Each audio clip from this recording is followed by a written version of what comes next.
Middays with Marks. The voices you trust. John Marks and Sean Brace. All Philadelphia, all day. 97.5 The Fanatic and the Fanatic app. Yeah, I got to say, I thoroughly endorse Sean being mentioned among the voices you trust. I feel like Ray should also be mentioned in that. He's so much more than a producer. Good morning, everybody. Welcome to Middays with Marks on 97.5 The Fanatic. As we welcome back, he's been on assignment since Tuesday, Wednesday, Thursday? Yeah. Ray Dunn's back. Hi, Raymond. How are you? A lot's happened. Max Crosby is not a Raven. Bam Adebayo had 83 points. Aaron Nola saved the world, and it's good to be back. He just saved the USA. Didn't save the world. Well, he saved Mark DeRosa. Well, maybe for you. I'm out. No, I'm out on the World Baseball Classic. I'm not even watching. Misread the calculation. I can't do it. DeRosa might be. He literally, like, you know what happens? You just shut up. You don't say anything else. You don't keep talking about it. You don't try to explain it because then you sound dumber like he did yesterday. Anyway, good morning, Rays. We say good morning to Sean Brace. Hi, Sean. Speaking of dumb, hello, everybody. Hello. Hey, look, I am fully on board, John. You are the guy in charge. I am fully on board in adding Rays to the voices you trust intro. Maybe it's because they don't trust him. Ooh. That's fair. Wow. I could give him that. It's possible. But see, what we've learned is that the younger people, they don't really understand. Like you were what we were talking about yesterday where, Dutz is like, there's a 0% chance that A.J. Brown's getting traded. He still believes A.J. wants to be back. Yeah. And they won't trade him. Meanwhile, I'm up to 95% that he's getting traded. Right. I don't know if you know that. I did hear that yesterday. Sean's at 90. I'm at 95. Where are you? I've gone up to 65. There's too much on this. Like, at this point, it's been an overwhelming, how are we getting creative, the whole thing. I was thinking about it this week while I was down there. I spent a lot of time reflecting on A.J. Brown in between games. And do you want them to be happy like us? I want to be happy in Philadelphia, of course. Yeah. Well, he won't be happy. And in which case, I kind of feel like we're all walking down the same path at this point. Correct. All right, and the younger generation believe, like you had said, you were talking to somebody, Sean Bernard from Crossing Broad, and he was like, AJ doesn't want to get traded, or he's not going to get traded. And then Nick Earnshaw, thank you. He said same thing. Both of them tied at the hip together. He's not going anywhere. Well, he has. So we always have more AJ Brown information. That's coming up. Arnold. I'm going to try this now because I'm not going to pretend that I knew who this guy was. Well, I'd heard of him before, lie. But Ebiketie. There you go. Arnold Ebiketie. Yeah. Ebiketie. Hello. I wrote it phonetically. Arnold's a great name, too. Really great name. First Arnold you think of when I say Arnold. Palmer. Great one. I think Arnold from Different Strokes. Arnold Jackson. Really? Yeah, that's how my mind works. I never even thought of Arnold Palmer. I was thinking of Arnold's Family Fun Center up in Oaks. That was what came to mind first for me. Wow. I thought of the Fun Center. I've never been to the Fun Center, driven by it many times. Is it fun? It's been a deal of the week here on the Fanatic, so I'll say yes. It's a wonderful time. It is. I mean, look, if we're throwing out top 5 Arnolds, I think the number one answer is got to be Schwarzenegger, right? Schwarzenegger. Well, if you think about it, I didn't even think about Arnold Schwarzenegger. I thought about Arnold's from Happy Days. The diner they go to. Oh my God. Arnold. Wow. He thinks Family Fun Center. Center. Such a pull, man. Schwarzenegger's he's got to be one. Yeah. Palmer, if you're like, this is one of these things. Mike used to play the game where he would give you a jersey number, and it's the first thing off the top of your head. You can't think about it to give a cool answer. Yeah. You have to give the answer that's in your head. Yeah, it's an easy one. Arnold Palmer just had it, the drink, all that. Like, I say number 20. What do you say? Brian Dawkins. I say 20. What do you say, Ray? Yeah, Dawkins would be the first for me. And I say Barry Sanders. How about that? I don't know why. It's just the first 20 that comes to mind. But you could go Mike Schmidt. Yeah. You think about it. 20 is a great number. 20 is a for great sports. But anyway, Arnold Ebiketie. Hello. Is the signing Howie last night. It's $4.3 million guaranteed, but it could be up to $7 million. So I don't know what the incentives are, and I don't know what the contract is. But he played in all 17 games last year for Atlanta. He just finished his rookie contract. He was a 4-year, so he spent all 4 years drafted in the second round by the Falcons, and they're letting him leave for $4 million over 1 year. So they more or less said, yeah, we don't want to bring you back. You're not good enough to even come back on a 1 year, $4.3 million guaranteed contract. He played at Temple. He transferred to Penn State. Yeah. He is a situational pass rusher. And for the money they spent, I think it's a very good signing. But you know what it is? It's a lot like what Howie Roseman did last year with Ojulari and Josh Uche. It is a dart that you're throwing at the dartboard, and you're hoping he can be a part of a defensive end rotation. The Eagles are thin at edge rusher. I hope they're not done.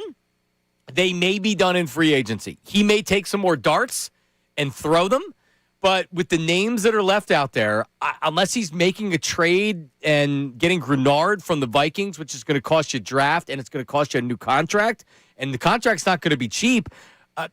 Listen, it's Howie season, and I'm always going to have confidence in Howie. But a lot like last year, they came in and they had to make a major trade at the trade deadline and get Jalen Phillips, and I kind of think they're going to have to do the same thing again this year. They're going to go into training camp with some lottery tickets, and they're hoping one of those tickets hit. Look, the Falcons had a really good pass rush. They hit on a couple rookies. They had Walker that came out of Georgia, Pierce who came out of Tennessee, who I loved, and they really came on strong. That's why one of the things, just focus on Atlanta for a second. Nobody cares. But, man, if they're able to figure out the quarterback position, that team could be dangerous. They got a new coach. That was definitely needed, but the defense was there. And mainly because of that pass rush. So he did drop off. Ebiketie did drop off as far as production and usage is concerned last year. But at the end of the day, it was because of the studs that they had lining up for them. So that's one thing. Also, bringing him back here, right? Like just having him play a little bit of a situation that, he's an environment that he's familiar with. Look, it was a need. I'm not going to sit here and tell you that this guy's going to revolutionize the position. I'm not going to tell you that he was going to be just as good as Jalen Phillips. It was a need. They went out there, found a guy for the cheap. And from my naked eye, John, because I'm with you, hand in the air. It's not a guy that I've watched film on. Just watching a few things, especially out of Penn State. He's got a good first step. Like, he can get after the quarterback. And he can. I probably watched the same videos that you did this morning. He makes plays in the backfield. Yeah. He may be one of these guys that sells out and cheats to go in to try to do something, and that means he gets beat on the outside, whatever. He's a situational pass rusher that had 6 sacks in 2024. He had 6 sacks in 2023. He only had 2 sacks last season, but as you mentioned, it was in a lesser role because Atlanta's much improved defensively. Oh, yeah. If he can give you 5 or 6 sacks next year, man, for $4 million, that's all that you want. Is you want to add guys, and then if it's not enough, maybe the draft. They draft a defensive end, and he becomes a guy that they also put in there as a part of the rotation. I know Ray mentioned all the things that happened when he was gone. Brandon Graham declared that he was back. I know Ray's very excited about that. Thrilled about that. Yeah, you and Sean, by the way, are both in the same container. Thank you, 97.5. Things are different right now. It's another year. Again, we know that they have holes, and this is the bar we're setting. Brandon Graham, who's a part-time player. Yeah. Like, if you are well and good in those positions and you got everybody ready to go, I'm fine with adding a piece that can help you out around the edges. But, man, what if? Like, first of all, they're not in that situation. But they're not adding him to be a starter. If they're adding him to be a starter, I hear you. But they're not. He's a 15-snap-a-game guy. Is that all that's out there? Insensitive by you to talk about an Eagles legend like this, but as if you don't want him back. How about that? I love Brandon. No, because he goes, am I allowed to feel a certain way about this? I'm like, yeah, you and Ray can feel a certain way. You're not allowed to feel a certain way about this, correct. Sean. Correct. It's a disgrace. He was good last year in a inside and outside. He was good last year as a limited backup. Yeah, he was. Why are you shaking your head? He absolutely was great. Poor Ray that's worried about watching Brandon Graham break down on the field. He lost his leg on the field. It's going to be the memory I have of Brandon Graham. You're right. He could have went out a champion. He now is coming back for another year. You know what? Maybe he's got the best bet of all time. He's like, every other year they go to a Super Bowl, so he has a chance to go to the Super Bowl this year. He can still contribute. But now at this point, I just don't know who else you're going to sign unless Howie's able to cook up something or make a trade. They're not good enough at edge rusher right now. And maybe they do make a trade. But you don't force something if it's not there. They're thin at defensive end, man. Bottom line, they are. And it's a problem. 610-632-0975. 610-632-0975. It is Middays with Marks on 97.5 The Fanatic. I'm going to try today to drop my voice a little bit and speak a little bit more deliberately. Why? Because, Sean, all the wives of the Fanatic hosts are getting excited listening to Sean. It's like I heard about this. It's like private parts where the women would sit on the speaker and Howard Stern would go.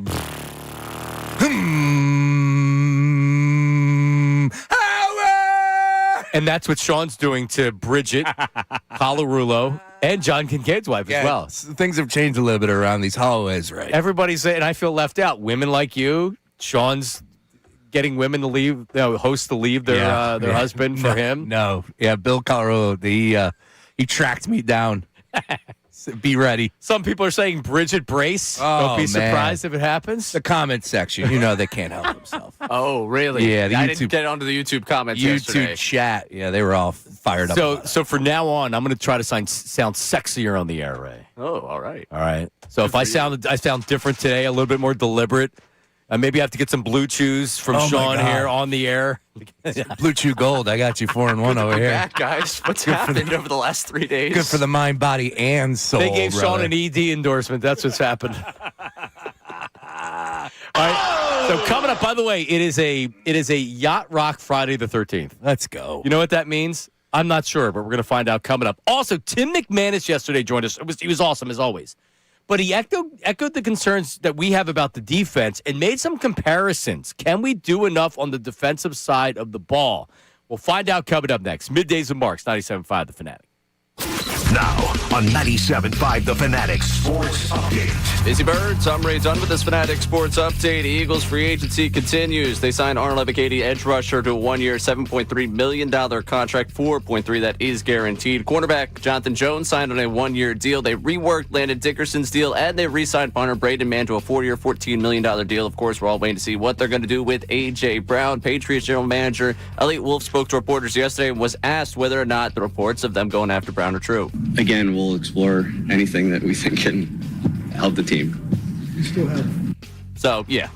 Sixers last night got crushed by the Pistons, 131-109. They play the Nets at 1 o'clock tomorrow. Flyers beat the Minnesota Wild at 3-2 in a shootout, back in action against Columbus tomorrow at 7:30. And the Union are in Atlanta looking for their first MLS win tomorrow night. This update is brought to you by True Green. True Green, stop doing it yourself and get a golf course quality lawn the easy way from the official lawn care treatment provider of PGA Tour. Sign up today at truegreen.com. I'm Ray Dunn, your home for the Sixers, Flyers, and the Union. 97.5 The Fanatic and the Fanatic app.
next week, according to Matt Menard. No way. It's good timing, right? Perfect timing. I should go. Classic. I was there in the last year.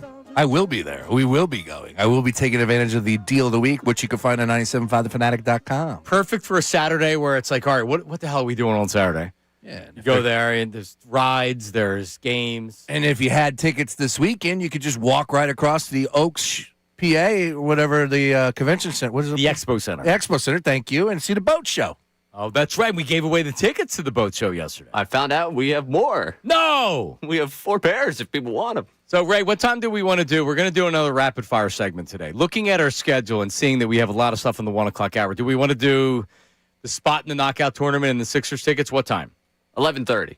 11:30? Yeah. All right. Let's make it happen early. 11:30, we're going to play rapid fire. So your chance to win not only the boat show tickets, but also the spot in the knockout tournament, Middays with Marks on 97.5 The Fanatic. Let's hear Tim McManus yesterday. I hesitate to do this because I never believe the Eagles go into an offseason. You'll hear the conversation of, oh, well, I'm okay. If it's a step back year, like this is going to be a step back year for the Eagles. I don't believe that it's going to be a step back year for the Eagles. I don't believe Howie Roseman believes that. I don't think that is their goal. But sometimes it takes a little bit longer for the team construction to come together than other years. But kind of where they are this year and the holes that they have to fill, it's easy for me to say that Reed Blankenship, whatever, you're not going to sign him. You just put Makuba in there. So he can't play. And now you have a hole on defense. So as strong as the defense is, when you lose players, like you don't bring Phillips back, or you lose Nakobe Dean, and then you find out that Campbell has a shoulder injury or whatever, you don't realize how much that can screw your defense. So do we have McManus talking about what happened after 2022? Here's Tim McManus on our show yesterday. I was reminded to a degree of post-22 Super Bowl, that offseason where they ended up losing a decent amount of key free agents on the defensive side of the ball. So that was Javon Hargrave that left, TJ Edwards left, CJ GJ was gone, Marcus Epps. And the play obviously fell off on the defensive side of the ball. And I remember, everybody rationalized those moves at the time. It was very similar. And then they had a real down game. I think it was in Dallas in, November. And I was talking with Darius Slay in the locker room. I was like, this defense is relatively the same. Why do you think it's dipped so much? And he's like, actually, we lost a lot of key guys. And that just rings in my ear a little bit. Yeah, look, I as far as taking a step back, and Ray, let me bring you in on this one, because immediately I get it. I understand why people would have some concerns. Again, it's March 13th, a long way to go. We got the draft. I'm normally not a panicker, if that's the right word, until after the draft. Draft is when I get a little fired up, and I start looking at the holes, and I start questioning what's going to happen this upcoming season. But I immediately always go to the line of Howie Roseman, and if confetti isn't falling on our head, it's not good enough, close quote. That's where I go to. So we can all sit here on May the 13th and say they are dealing with some holes, some big question marks, some concerns on the defensive side of the ball. But I don't think that's how Howie is thinking about it. Also, finally, let me just say this. I believe in Jaylen. The most important position in all of sports is what, John Marks? Okay. Keep the main thing. What is it? It's on a banner. Quarterback? That's correct. Oh, that is correct. So we got ourselves a pretty darn good one here in this city. Do we? Yes, we absolutely do. Okay. And if Jaylen Hurts is the quarterback, I believe in his ability. I'm not questioning anything when it comes into the category of taking that step, getting things rolling in the right direction with this new offense coordinator. I believe in Jaylen Hurts. And that's why this team will ultimately be successful. They have a good quarterback. So, Ray, let me ask you, who's he throwing to, Jaylen Hurts? Devontae Smith, who is a number 1 receiver. Because they told us. Want you to know. I know they told us. He can easily catch 120 catches. You know how I know that? They told everybody in the media that, so everybody regurgitated that. Well, he also did, though. What? Not 120 catches, but targets. Yeah, no, Dante's just good. His I'm numbers not trying are through the roof. I got it. All right, so who else are they throwing to, Ray? And that's the big question right now. I'm sure you guys did a big breakdown on the tight end they signed. That's a run blocker that I definitely have his name right now. Months. Grant Calcaterra. How dare you guys disrespect them? Come on. No, I mean It's Friday. We got to get some news on that at some point, right? But you didn't hear about this. Sean unearthed something. We don't even remember who said it. Yeah. But somebody said he's the best third tight end in the league. Or what did they say? This guy they signed? Yeah, Johnny Months. Munt. Yeah. Munt. Yeah, that guy. Yeah, I did hear that. I heard that on a podcast yesterday. I forget. I think it might have been Shield. Yeah, no, it's good. But Dallas Goedert is probably going to come back at this point. Would we agree? It's going to be Goddard. All right, is Goddard healthy? Because he's never been healthy other than last year. So now you got Munt out there.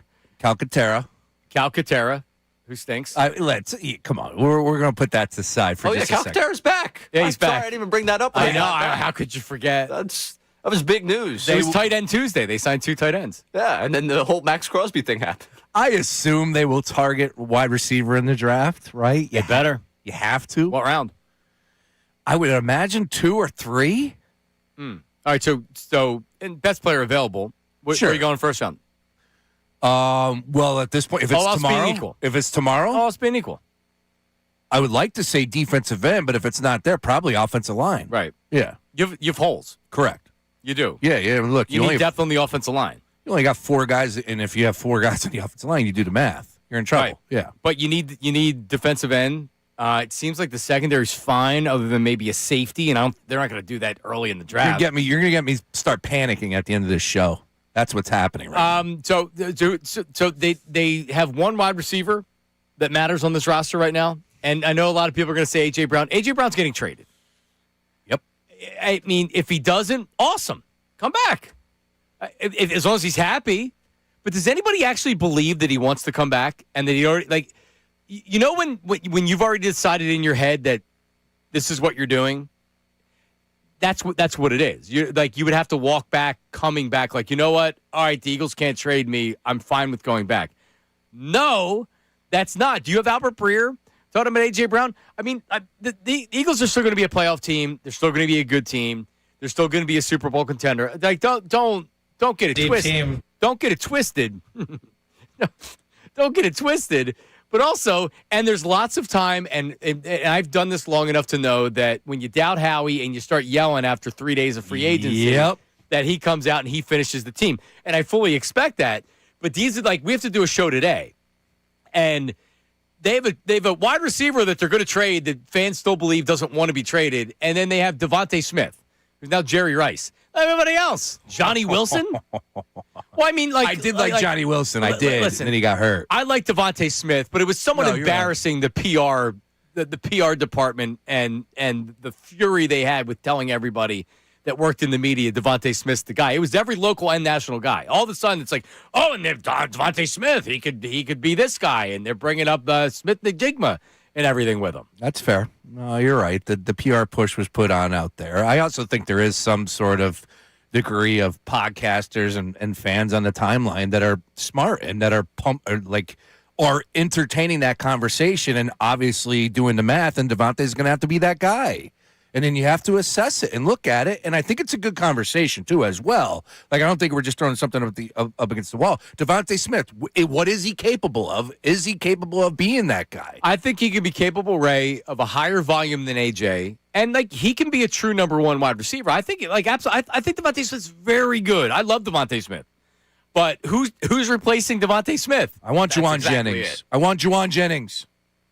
You can want Juwan Jennings. We could keep sitting here and want something, but the real story here is who you have at 2. Like, it's not that I don't think Devontae Smith could be a 1. It's that Devontae Smith and this entire offense has benefited from the fact that you've had 2 basically number 1 receivers for the last 4 years. You've had a tight end that gels really well with the quarterback, and right now we're talking about the best third-string tight end in football, Grant Calcaterra, and who's going to be playing next to Devontae Smith. And you have Saquon, and you had the danger of Jaylen Hurts being able to run the ball. You had a lot of things going for you.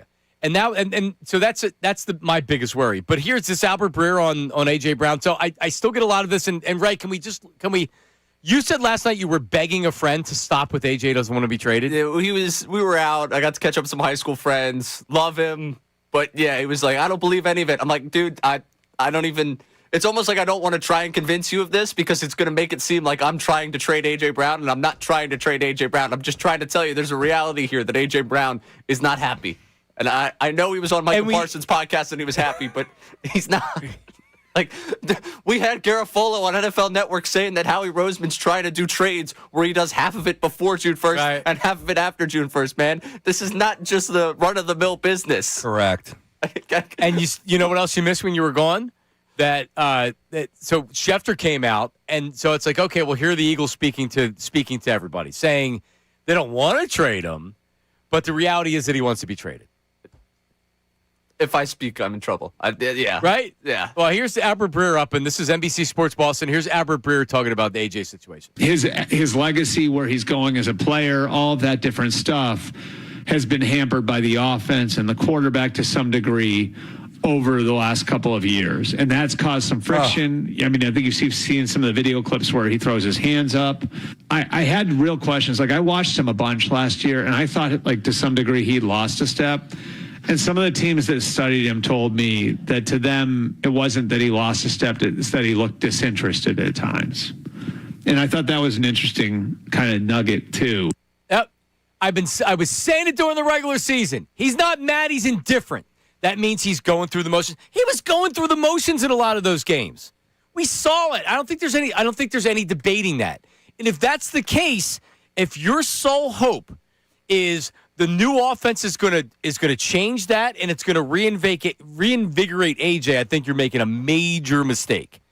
It's time to move on from him. He's not happy. If he was really requesting to be traded during the season last year, you're going to bring him back? He wants to be traded. Can we say, so we don't, I can't talk about it anymore. I can't. I literally can't talk about it anymore. I was working on a parody song this morning. About that? About A.J. Brown. Well, we want him to be happy. Let's make sure we state that as well. We want him to be happy. And I was doing it around George Harrison. I got my mind set on you. And I was trying to come up with, like, you know, obviously going into a little bit more of the details and the minutia and all that. I had a good like, give it to me. All right. You ready? Yeah. Here we go. I got my mind set on. So you know the song, right? I do. Whoa, the Pats got their mind set on you. Yeah, Vrabel's got his mind set on you. But unless they're going to send about 3 first, they ain't getting A.J. Brown from Howie. Oh, it's going to take at least 3 first to do it. I see it's a work in progress. It's a work in progress. I shouldn't have brought it out. That wasn't bad. You know. Maybe not enough people know the song. Like, Ray has no idea what the song is. Absolutely no. You don't clue. know that song. No, it's not a great song. It's no more for the video than the song. The video was iconic. Right, because the squirrel's playing the saxophone at the end of the... What? It's George bleeping Harrison. It's a fake. It's a Beatle. Yeah, obviously. And, you know, the Beatles we got out there with their constructs. I took a Beatles class in college, man. I'm around. Here's what I've learned about parody songs. Just do the hook. That's it. Well, you can do more, but just do the... Did you hear our Negative Nate parody song? No, I did not. I heard the Negative Nate drop now. That's strong. We'll play it for you coming up. I don't want to ruin it right now. Because Negative Nate also has a parody song out there. No, but like, so my parody song for it would be I'm trying to get away from you, Jaylen. I'm trying to get away from you. Yeah, so getting back to the audio. Sorry, I took us down that alleyway there. But getting back to what Breer said, I thought, first of all, that was a very smart comment by him, right? He's pretty on point there, and he's got connections. He's talking to people all the time. Exactly. But, you know, the part that it kind of ruffles my feathers a little bit to start there. Not icky, but it ruffles my feathers because it's like, AJ, yucky. Yeah, Jaylen, like, come on, dude. You've had a ton of success with this guy as your quarterback. Like, what are you looking for? And be careful what you wish for. Let me go Berman on him. Be careful what you wish for, AJ, because you think you could end up with Drake May.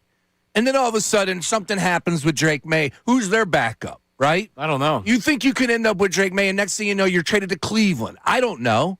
Like, just be careful what you wish for. What's happening here in Philadelphia, where you're being considered as a dynasty, a team that's competing for a dynasty, and you're complaining that you're not getting a rock enough? Oh, by the way, take a look at his numbers. Like, how many targets and catches do you want? Well, I mean, I've been pretty consistent with this. Yo, man, like, you also came up small in a lot of these games. I'm not just talking about the playoff game. How many, like, there's a difference between a flat-out drop and a play that elite wide receivers make. And last year, too many times I saw him not come down with that play. Too many times last year I saw him in games be affected by the indifference and it's just going through the motions because he was so frustrated with the offense. I don't think it's AJ alone. I'll say this again till I'm blue in the face. Devontae Smith catches a touchdown and comes over and starts bleeping, just throw the bleeping ball. Everybody was frustrated with the way that Jaylen was playing the quarterback position from a throwing standpoint. I don't think anybody on that team, they realize the type of player Jaylen is as far as red light player, intangibles, hard work, and all that stuff. He's an author as well. Kids book author as well. Which will have that coming up. But also, I think there's plenty of frustration from players regarding Jaylen Hurts, and AJ is probably at the top of that list. And he's just decided that it's time for him to move on, and he just can't take it anymore. You know, it's funny. Like, we really, since you and I have been doing a show, and Ray, obviously, like, we haven't really discussed a quarterback in depth. Like, yeah, we've hit. Don't get me wrong. It always comes up as Jaylen Hurts. But it is intriguing to go down that path where it's like he has tried to be better in a few categories, right? Like, meaning off the field, trying to be a better teammate. I think he sees or understands the vibes, senses the vibes, some of the negativity that comes out. There were people out there that said he was doing more to be a better teammate this year. So obviously, Jaylen, yes. After 2023, he made a real attempt. And correct. Yeah, after 2023, Fletcher Cox, and this is what Howard Eskin came out and said that Fletcher. Like, I know based on conversations that I had with players that even if the player wasn't necessarily saying it, was saying that a lot of people were sharing that, which is that we saw him sitting at the end of the bench. We saw him, like, it was a really, really tough year. He got the new contract. He wouldn't be the first player that, I'm not even going to say change from the contract, but you know what I mean, like giving you that kind of contract, coming off a Super Bowl or whatever. Yep. But he grew from that, and in 2024, they won the friggin' Super Bowl. You can't argue with that. You know what he needs to do more than anything? I think this is less about the off-the-field stuff. Isn't that he's a bad guy. The off-the-field stuff, from what I understand, is the aloofness of him. When they win, nobody cares about that. So this is a matter of, can he execute the Eagles' offense, Sean Mannion coming in the way that they need him to do it? We've seen him evolve as a quarterback before. He's answered the call. Every time that it's been Jaylen Hurts isn't good enough, right. He's answered the call. So when you say you're a Jaylen guy, I kind of play the other side of it. But the dude's proven that he's a winner. Yeah. No. And now he's going to do it all over again. I guess, because you do see guys like, on Fox with the Speakeasy, Emmanuel Ocho, right, where he was trying to, put the thought out there or the message out there to look at the latest award. He was out there by himself. Like, yeah, there are people that are saying that Jaylen is kind of like aloof, like you pointed out, like you said. I think that's correct, and he's a different cat, right? But then you see him hanging with Devontae. You saw him out there smiling at that award show, right? So it's like... Let me be clear. I don't think Jaylen Hurts is an issue at all. Good. I believe that A.J. Brown, it's just time for him to move on. And I'll say it over and over and over again. It's time to trade A.J. Brown. He wants to leave. Now's the time to trade him. Right? You agree? No. Force him. Don't do it. Don't do it, A.J. How about that? Come on, man. That's good. He knows Ray's smart. Ray's one of the most intelligent people that I've ever worked with. He knows. That's right. He doesn't want to let go because he knows the talented AJ is. That's exactly it. But he knows. I know. I'm getting bulldozed. We talked about this. The bulldozer's going to take me out. I'm protesting. I'm trying to stop this. I'm not going to be able to stop this. Hey, he has a camp coming up. May 3rd, so maybe he'd want to come on and promote it. It's going down in Allentown. Yeah, I'm sure. A.J. Brown Youth Football Camp. Come in and let's talk some youth football, A.J. What if we did this? If we lied and said we're dudes on dudes, but you have to call this number to promote the podcast. And then he calls in and it's me and you and Ray. Because what we know about the A.J. Brown experience, he loves talking to the media when things are not going his way. How about this? I'm willing to do this, A.J. Let's get this to this people. Since it's a youth football camp, I will show up and read to the kids at the youth football camp Jaylen's new book, Better Than a Touchdown, written by Jaylen. Well, you look like George Bush when on 9/11 when he was reading the book, and they're like, "Yo," he's like, "Oh." That's what I think of when I go and read before a class, because I've done it with all my kids. Is that like what that must have been like? Yeah, I'm gonna imagine. Whispered in your ear, they're flying planes. Well, it'd be funny if I'm reading to the kids on May 3rd, and all of a sudden somebody taps on my shoulder and says, "AJ was just traded." So wouldn't that be great? So you have the children's book for people that aren't watching on YouTube. the children's book that is penned by Jaylen Hurts. What's it called, Sean? Better Than a Touchdown. Sean's going to read some of that coming up. Silvana also checks in on the text line and says that she bought the book as well. Nice. Well, you got to support it. Like, is Silvana, she's a Jalen guy? I'm not. She might be a Jalen gal. Oh, yeah. You're right. So she could go hashtag Jalen gal. Is it in the bio, Silvana? Is it in the bio? That's the question. I would doubt it. Because if you're a true Jalen guy or gal, it's got to be in the bio. And why is that? Because it's in my bio. Because if people get upset with you on Twitter, then they can click on your bio and you can realize But you're a Jalen guy. I'm not a Jalen guy. That's correct. Yes. Yeah. There's not many people that I'm a Chris Sanchez / who else am I a guy of? Sanchez getting this start tonight. Yep. Let's go. Bryce Harper. Am I a Bryce Harper guy still? I'm a Bryce Harper guy still, Bryce, if you're out there listening. There's some guys dragging today. Yep. All right, coming up. So we have the Patriots GM that is speaking about A.J. Brown. Like, he's done nothing for you to believe that the Patriots aren't interested in this.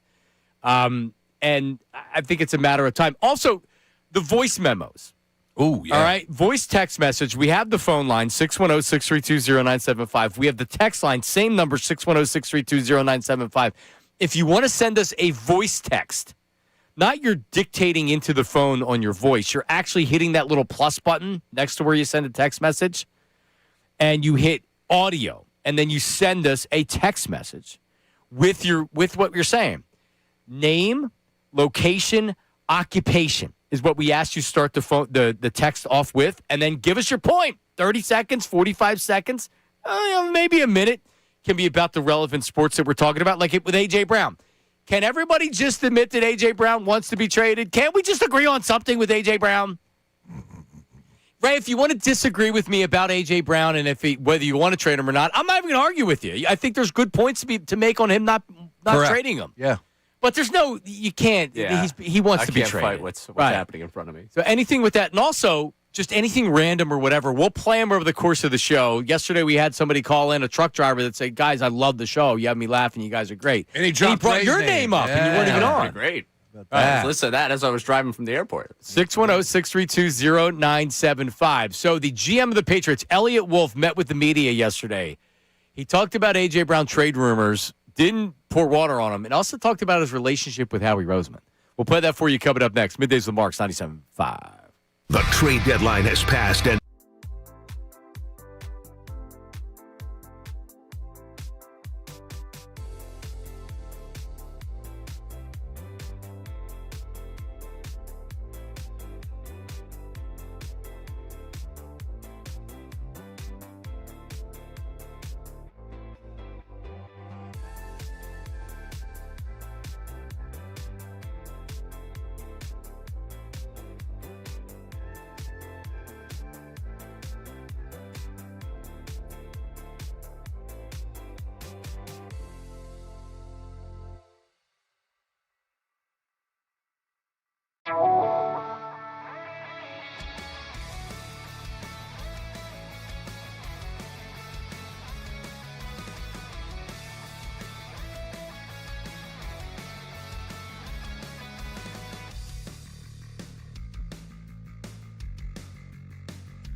Silsencroft. Makes me feel fine. I didn't know it from the beginning, but I know it. Yeah. Today is a Friday the 13th Yacht Rock Friday. Or a Yacht Rock Friday the 13th. Peaked number 6 on the U.S. Billboard Hot 100 chart. How about that, sports fans? I'm sure it did. So a couple things here before we get back in the segment.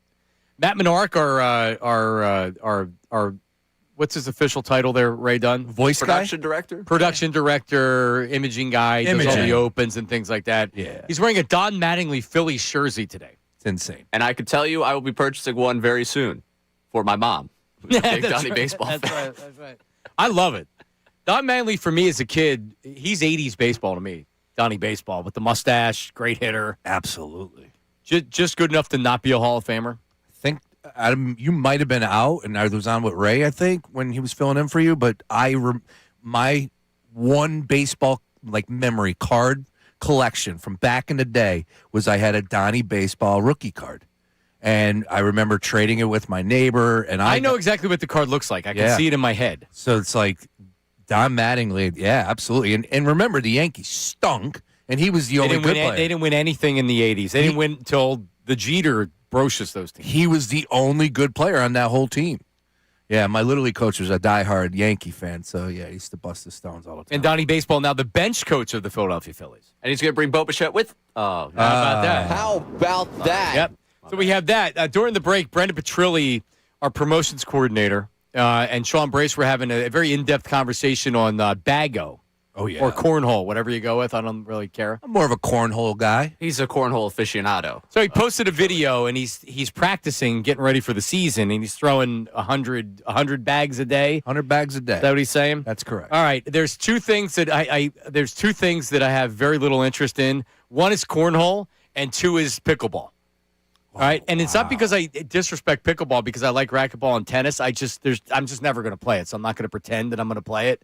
But cornhole, I don't think there's a game I'd rather not play than cornhole. I'm out.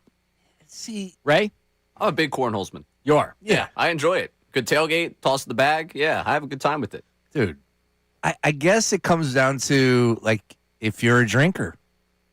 I mean, maybe that's it. I hate to say it, but at the tailgate, I don't want to do it. I'd rather play Can Jam.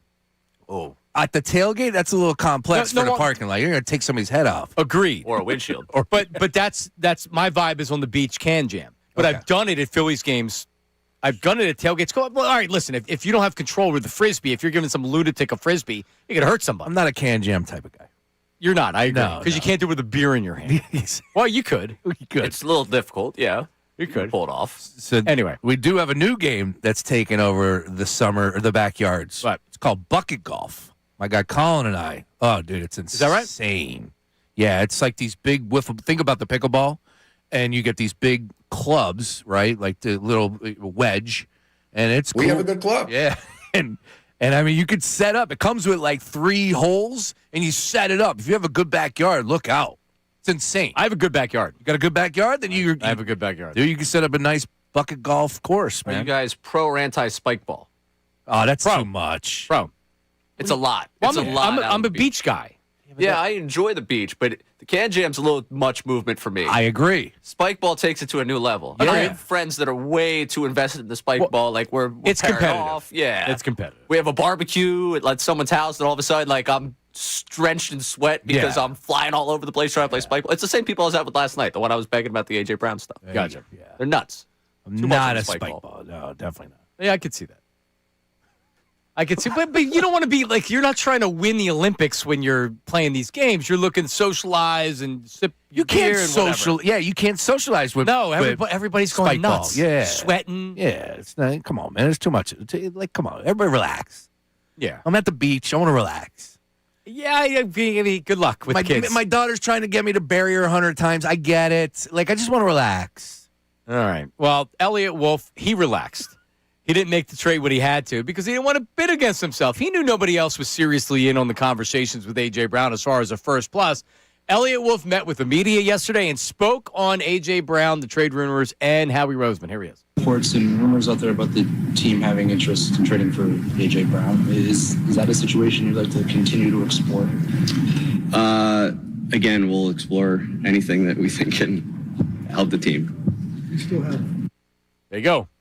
He kind of laughed because he know everybody knows what he's talking about. He knows what he's talking about. Kind of laughed. What's next, Ray? Relationship with Howie. Relationship with Howie Roseman. Here it is. Number one, I have a great relationship with Howie. I've known him for a long time.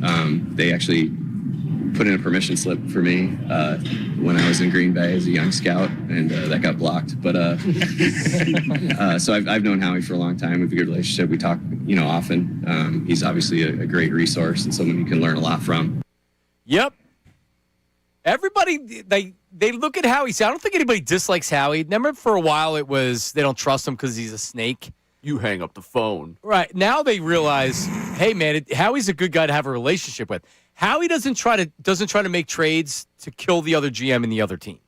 He's trying to make trades that make sense. Well, not always. He's trying to make sense. Because think about it. If the Eagles get a first-round draft pick for A.J. Brown, is A.J. Brown a good player? Will A.J. Brown help the Patriots? Yes. So will they be happy with A.J. Brown?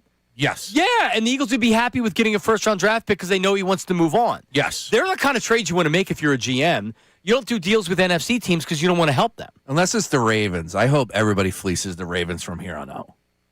Yeah, I'm out on the Ravens. It's yucky. Screw those guys.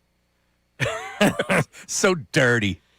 Yeah, it was Like if you were a Raven fan, would you be like, "Yeah, that's my GM"? No, they hate him. Yeah, you look bad. Because you know what? Remember who was the cornerback that retired after 10 days here? Jair Alexander. So they did a late round pick swap, and then he retired, and no one even thought anything about it until this happened.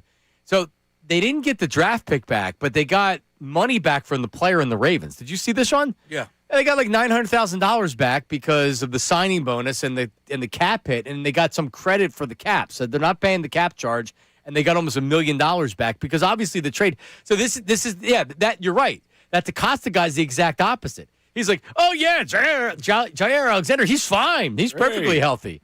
He showed up and couldn't walk. Jair Alexander is my new favorite Eagle. That could have been. He took over for Frank Gore. Yeah, of course. That's the standard answer. But he was officially on the roster. That's true. He just didn't play. That's true. Showed up. Yeah. He's like Andrew Bynum. Never played a game. Oh, man. Best hairstyle, probably, that we've had. Oh, the Ike Turner look? Not a lot of guys go with the Ike Turner look. What is Andrew Bynum up these days? What's he doing? Counting his money? Yeah, probably. Pro Bowling Association. Yeah, who knows? Oh, the fun times, right? Believe it or not, Matt Nahagian tweeted out the video. Did he? What, is there an anniversary or something? I just think he did it. That's what I thought. I'm like, because it wouldn't be the anniversary now. They're in season. Correct. But we broadcasted live from the Constitution Center when they announced Jason Richardson. Wow. Who was the other part of that trade? Oh, man. And Andrew Bynum.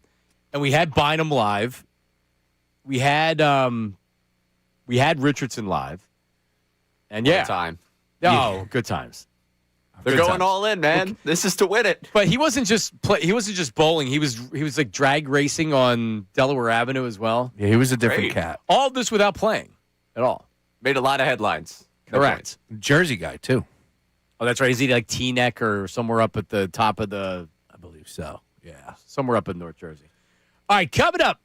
Oh, Sean's boy Mark DeRosa. Oh, Mark DeRosa. We got to try to get him on for an interview. Misread the calculation. He's really good. He's really dumb. He keeps talking, and it's good content. But Go away, Mark. He keeps talking, and you know what? I'm out on the WBC. No, I've had it. I'm out. We're I'm back out. tonight. I'm out. We're firing this bad boy back up. This USA machine. Let's go. I'm rooting against USA. Free bird. I'm not even disinterested. I'm actively rooting Team Canada. Party in the USA tonight, John. 7 p.m. Let's go. Take it on the Canadians. That's coming up next, and we play rapid fire for 76ers and knockout tickets. That's coming up next. Middays with Marks 97.5. Now on 97.5 The Fanatic Sports Update. Keeping busy. I'm Ray Dunn for this Fanatic Sports Update. The Eagles free agency frenzy continues. They signed edge rusher Arnold Ebiketie to a 1-year, $7.3 million deal with $4.3 million guaranteed. They signed cornerback Jonathan Jones to a 1-year deal. They reworked Landon Dickerson's deal, and they re-signed punter Braden Mann to a 4-year, $14 million deal. All this, of course, happening while we wonder what will happen with A.J. Brown. Patriots general manager Elliott Wolf met with the media yesterday and said he's open to improving his team in any way, including A.J. Brown. Again, we'll explore anything that we think can help the team. So we'll see if they go down that path to improve their team. The Sixers last night got beat by the Pistons 131-109 without Joel Embiid, Tyrese Maxey, and Kelly Oubre. They play the Nets at 1 o'clock tomorrow. Flyers beat the Minnesota Wild 3-2 in a shootout. Back in action against Columbus tomorrow at 7:30. Union also in action at 7:30 tomorrow night in Atlanta, looking for their first MLS win. This update is brought to you by Mothers Against Drunk Driving. Victims of drunk and drug driving, your grief is unique, but you're not alone. You always have a place at MAD. Call 24-hour victim helpline 877-MAD-HELP or visit mad.org. I'm Ray Dunn on your home for the Sixers, Flyers, and the Union. 97.5 The Fanatic and the Fanatic app.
yeah.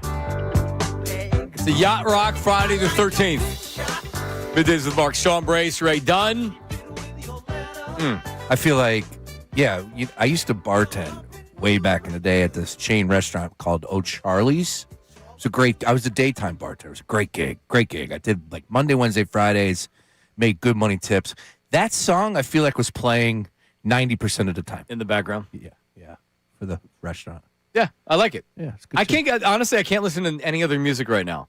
When I go to bed with my little girl, she literally says, "Daddy, I want to listen to Yacht Rock." Nice. And when we're driving yesterday, I was driving to my in-laws that I do it on Thursdays, the Sirius XM channel. So I can't listen to the station. She wants something to do with that. So it used to be the what do you call it? The kids rock, kids bop. Ugh. So I was like, we're not listening to the kids bop anymore. You're 4. No more. Stop. We can listen to real music. She wants the Yacht Rock in the car. So we're listening to Yacht Rock in the car. I come into the building, Doobie Brothers are on. I feel like I'm being effed with, to where, you know how when like you go on your phone and all of a sudden every ad on your phone are they doing that with us now? They're listening. Right? Yeah. Are they doing that because I'm listening to Yacht Rock when I walk in? Are you guys hearing a different song than me? You know what I mean? I mean, that sounds crazy, and it is. But I'm beginning to wonder if that's the case. I think they are listening. They're always listening. That's one. And two is, look, it's a popular, brand of music at this point in time, especially as we get a little bit closer to some warmer weather. Now, I know it was snowing yesterday, which was great, but, we'll be there soon enough. It was snowing like hell on my ride home. Unbelievable. Insane their listening thing. Last night with the group of friends talking about First Watch, like the brunch spot, because we went there for my friends' weddings. Today, first thing I get in, I'm going to pull up the audio that I wanted to cut from YouTube. The ad, First Watch. Yeah. Because it knows your location. I was freaking out. Yep. Yeah, no, like that's why you don't want to share your location. I don't need that. I'm out on that. All right, coming up at 11:30, we're going to play Rapid Fire. Yesterday, Ray, we did Rapid Fire with the top 5 chores men don't want to do. So what we do, we cue people to call the phone line, and then until we get all 5, boom. So it was laundry, doing the bed sheets, whatever, right? The bed sheets thing is very relatable. Your love of laundry still baffles me every time. I don't like bed sheets. Yeah, the bed sheets is ridiculous. But I like laundry if I'm not rushed. I like laundry if I can take the basket upstairs, fold it, sort it, put it away. That's what I like to do. I don't like to, but you have the laundry that sits in the basket for too long, and then it becomes wrinkled again, and then you need to put it back in the dryer so it's not wrinkled. I like when I have time to do it, boom, take it right out of the dryer. It's nice and warm, fold it up, bing, bang, boom. Oh, the warmth. Yeah, the warmth is nice. The kids love the warmth, too. They sure do. Yeah, nice. And when she gets out of the tub, boom, warm towel, nice. So I have a question for today in the same style of things, and then we also have boat show tickets. So everybody that gets a correct answer gets tickets to the boat show, and then one lucky winner from that will win the Sixers tickets and the spot in the knockout tournament. Kabish? Let's go. Kabish. Love it. All right, there we go. All right, the Team USA in the World Baseball Classic taking on Team Canada tonight. Ray, since you're back, Aaron Nola saves the country, saves the United States, just like we knew he would. Captain America, man. For Team Italy, too. Just amazing. Honestly, if America had Aaron Nola and maybe respected the greatness of him and put him on that roster, we probably wouldn't be in this mess. So it's really great to see. Pitching isn't great on the World Baseball Classic roster, on the Team USA. They should have gave Aaron Nola a call. Instead, we got to watch him just deal for Team Italy. Well, part of a couple reasons why I'm out is that you can't have a roster full of Americans that are playing for Team Italy. I'm sorry. I know that you may not have enough good baseball players to compete. Then you're not in the tournament. You don't get to poach the guys that aren't wanted by Team USA because you have a vowel ending your last name. Well, you know what you could do if you're Team USA? Beat Team Italy and shut them up. Yeah, that would have been nice. But unfortunately, you didn't, and then Aaron Nola had to save you. Hey, enough of those false narratives. All right, what if Aaron Nola was 3% Iranian? All right, does that mean he's going to go pitch for Team Iran? No. He could. If you're not good enough to make the American roster, if he's a citizen of Italy, fine. If he's a dual citizen. We're just making this an Italy thing? This is the entire tournament. No, I agree. That's why there should only be a certain amount of teams in the tournament. Or Italy needs to take its medicine, which is you're going to get crushed because you're playing with your countrymen. And if you're in Major League Baseball and you're an Italian citizen, that's fine. But you just can't, you need to put your best players, just like they do in the Olympics, in all the events, you need to put your best players from your country that are citizens on the team. Otherwise, it's Fugazi. I'm out. You know what? Am I going to take the low-hanging fruit here? Are we going to have the Embiid conversation again? He's a citizen, though. Yeah, okay. But he's a citizen. If Aaron Nola wants to be a citizen of Italy, knock yourself out. So if he went and got his, what you're telling me is he needs to go do a citizenship test so that he can spend his March playing for Team Italy instead? I think you sound crazy right now, Ray. It's fun. It's fun. He put on the Italy But it's jersey. not fun. His great-grandparents are from Italy. He's got a vowel at the end of his name, and you all made meatball jokes for 6 weeks, and then the man dealt and saved this country. He did pitch well. He actually pitched really well. His velocity was up near 95, Ray. He had the stuff. Yep. There you go. Yeah. It was great. Are you lowering your ERA on the season I now? might. Listen, I was fired up. I was dancing around. It was a shame that the night that we got eliminated was the same night that Nola pitched. I was going through the whole gamut of emotions. All right. Well, anyway, Mark DeRosa, I figured he was going to smooth things over yesterday when he spoke to the media. Misread the calculations. Right. Keep putting mics in front of him. He's done a really good job so far in managing. Because when you're a baseball manager, you have the lineup or whatever, but you want to keep the guys happy. So let's just go over the timeline, Sean. He talked about how they had already punched their ticket pregame, and they already clinched the spot in the next round. He was yucking it up on High Heat with his boys on the MLB Network, having some fun. He didn't really mean it. But he said it at the press conference, too. And then he had the pregame press conference. He said it there again. Then he talked about how they were drinking after the game, and they were really dragging. There's some guys dragging. Then he put out a B lineup, and then they lost. They gave up 8 runs to Team Italy. And then he found out, and then he admitted that he didn't know, or he tried to walk it back, and he couldn't. So here's Mark DeRosa, because obviously he just misspoke, and he did know about everything, despite what all he said. Mark DeRosa sets the record straight yesterday. I think there's a couple false narratives out there, but no, I was well aware that we had to win that game based on all the scenarios that could take place. I mean, they went in 2-0, we went in 2-0. We knew they were playing Mexico the next day. We knew there was tiebreaker rules involved. Yep. Well, he sounds like he should be on a TV show more than he should be managing the World Baseball Classic. The problem with what he says is they were actually 3-0. 3-0, yeah. Record. Yeah, Misread the calculations. Doing a lot of that. He's doing a lot of that. It's not a good look. Can we hear the punch to the ticket? I just because hearing him talk about how like he was trying to be like, of course I knew the scenarios. Of course. What are you people talking about? Why would you think that? I don't know. Based on what you said, enough of the false narratives, people. Yes, it's exactly what it is. It's the media with the false narrative. We're the one that's making this stuff up. That's right. If you don't have it, Ray, it's okay. I'm already over it. He said it's pretty clear he had no idea. Yeah, and he screwed up, and a lot of them screwed up. Right, his bench coaches, people in the front office of the Team USA baseball, people that get paid to monitor this stuff. Like it's absurd, but how it really fell through the cracks, and it's all on his back. I'm not trying to take him off the hook at all, but man, a lot of people need to look themselves in the mirror and like, how did we screw up one of the biggest things possible? You were almost eliminated. You were almost screwed. Yep. Which, by the way, Ray, I admitted I was rooting for Mexico to win 4-3. So Team USA was eliminated. It's okay. I figured whatever side Nola was on, you were on the other side. And it really had nothing to do with Nola. Yeah, but it would have been a nice added punchline. Well, that means he would have pitched well, though. Because Nola would have had to give up 3 runs, and then Mexico sat on it or something. Right. I just think it's at this point, they're not even having fun. Harper's up there. Like, does it look like Team USA is having any fun other than drinking after the game? And that's kind of the bothersome part for me. I agree. Like I want to be like, oh yeah, these dudes are like just enjoying it. Like this is fun. You know what's fun? Watching the Dominican team. That's fun. Kyle Raleigh refusing to shake his teammate's hand when he comes up to home plate. Like what a loser he is. I kind of like that though. Sure, until you almost get eliminated from the tournament. No, you put your mid up. Yeah, like I'm with you there. And dap him. Give him a dap, whatever. But if you remember, Kobe Bryant, Paul Gasol. Remember that back in those Olympics? And Kobe and Paul are really, really good friends, obviously. Rest in peace, Kobe. Paul Gasol is doing amazing work with his family now, representing the Bryants. And then in that first Olympic matchup, Kobe ran right through him in the middle of the lane. That's what it takes. USA, USA. But I'm with you. Could they get a little theme song? You know, USA Hockey at Freebird. Like, can we have a little fun? Feel good about it. Yeah, man. Mix a little fun in. There.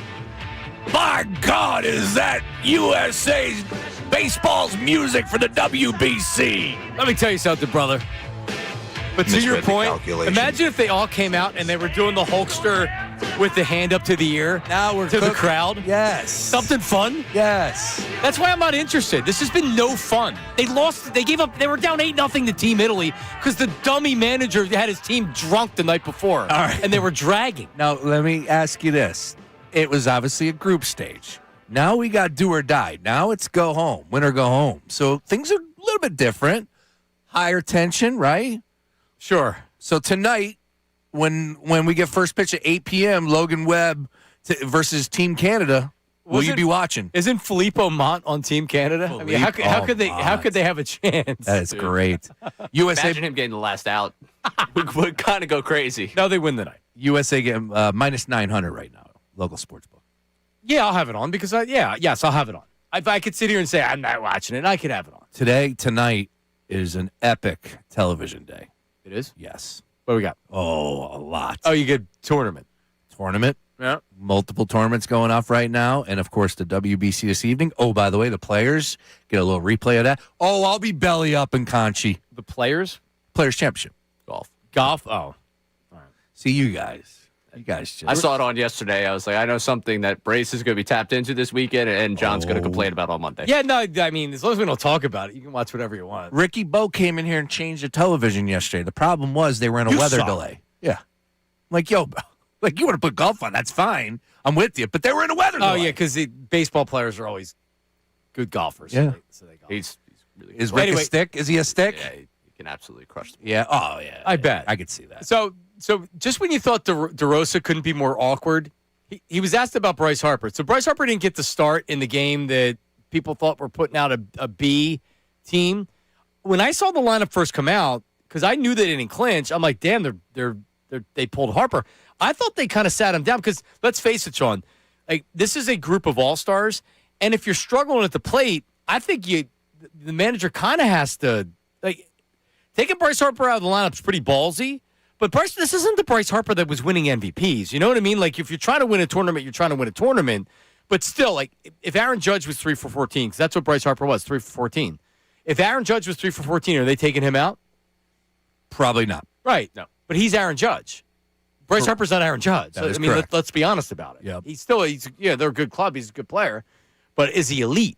I'm going to throw that out there. Hasn't been talked about. Do you believe he's still elite, Ray Dunn? It's up to him whether or not he's going to be the lead again. We have a good club. Look, they put Goldschmidt in there. It was clear, again, he could say whatever he wants. I'm talking about DeRosa. Bottom line is he screwed up. He took the foot off the gas pedal. He thought he punched his ticket. He put Goldie in there, Goldschmidt. I assume they had a left-handed starter, and that's why they sat Bryce. I was looking at my timeline, and people were like, wow, he got benched. And I was like, all right, no. And then I'm like, no, they advanced. So did he put him on the bench because they didn't need the game, he thought, or was that a strategical decision? DeRosa's asked about it. I also look at it from a player's perspective. Like, Bryce Harper was struggling a little bit. I know it's 3 games, but from the dugout, I've played with him for a long time. So it's like, hey, maybe we get him off his feet today. We get Goldie in there. We allow him to work with Sean Casey, Matt Holliday. Maybe something clicks, and we get him right back in there and going. Wow. Jeez. Yeah, maybe if he works with some of our batting coaches, we'll get him back in a game. But until then, skip. If I think I know Bryce Harper like I think I know, I don't think he's going to enjoy those comments being said about him. Just a hunch. Am I off on that? It's just so unnecessary. Yeah. Why are you talking about Bryce? Like, he made it clear he sat him down for performance reasons, which is fine, but you don't have to say that. No, and this is why I really need to know what's being said behind closed doors.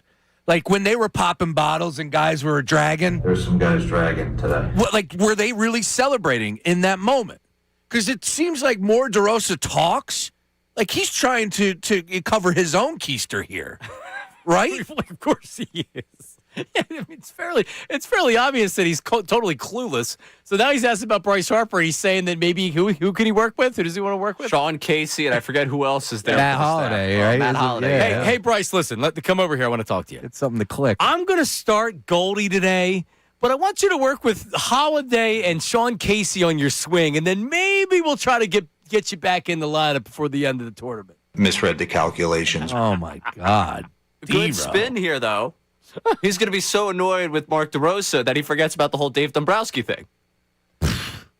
Wow. That is Fine line. You guys talked about it pre-show, and I'm like, no, I did not hear DeRosa on Bryce Harper, and that's a good thing because that really irked me just hearing it right now. Yeah, I would hate for that to go viral and become a thing that we'd have to talk about for next week. Right. That would suck. Yeah, and then he could be asked about why. So Isn't that a little unfair?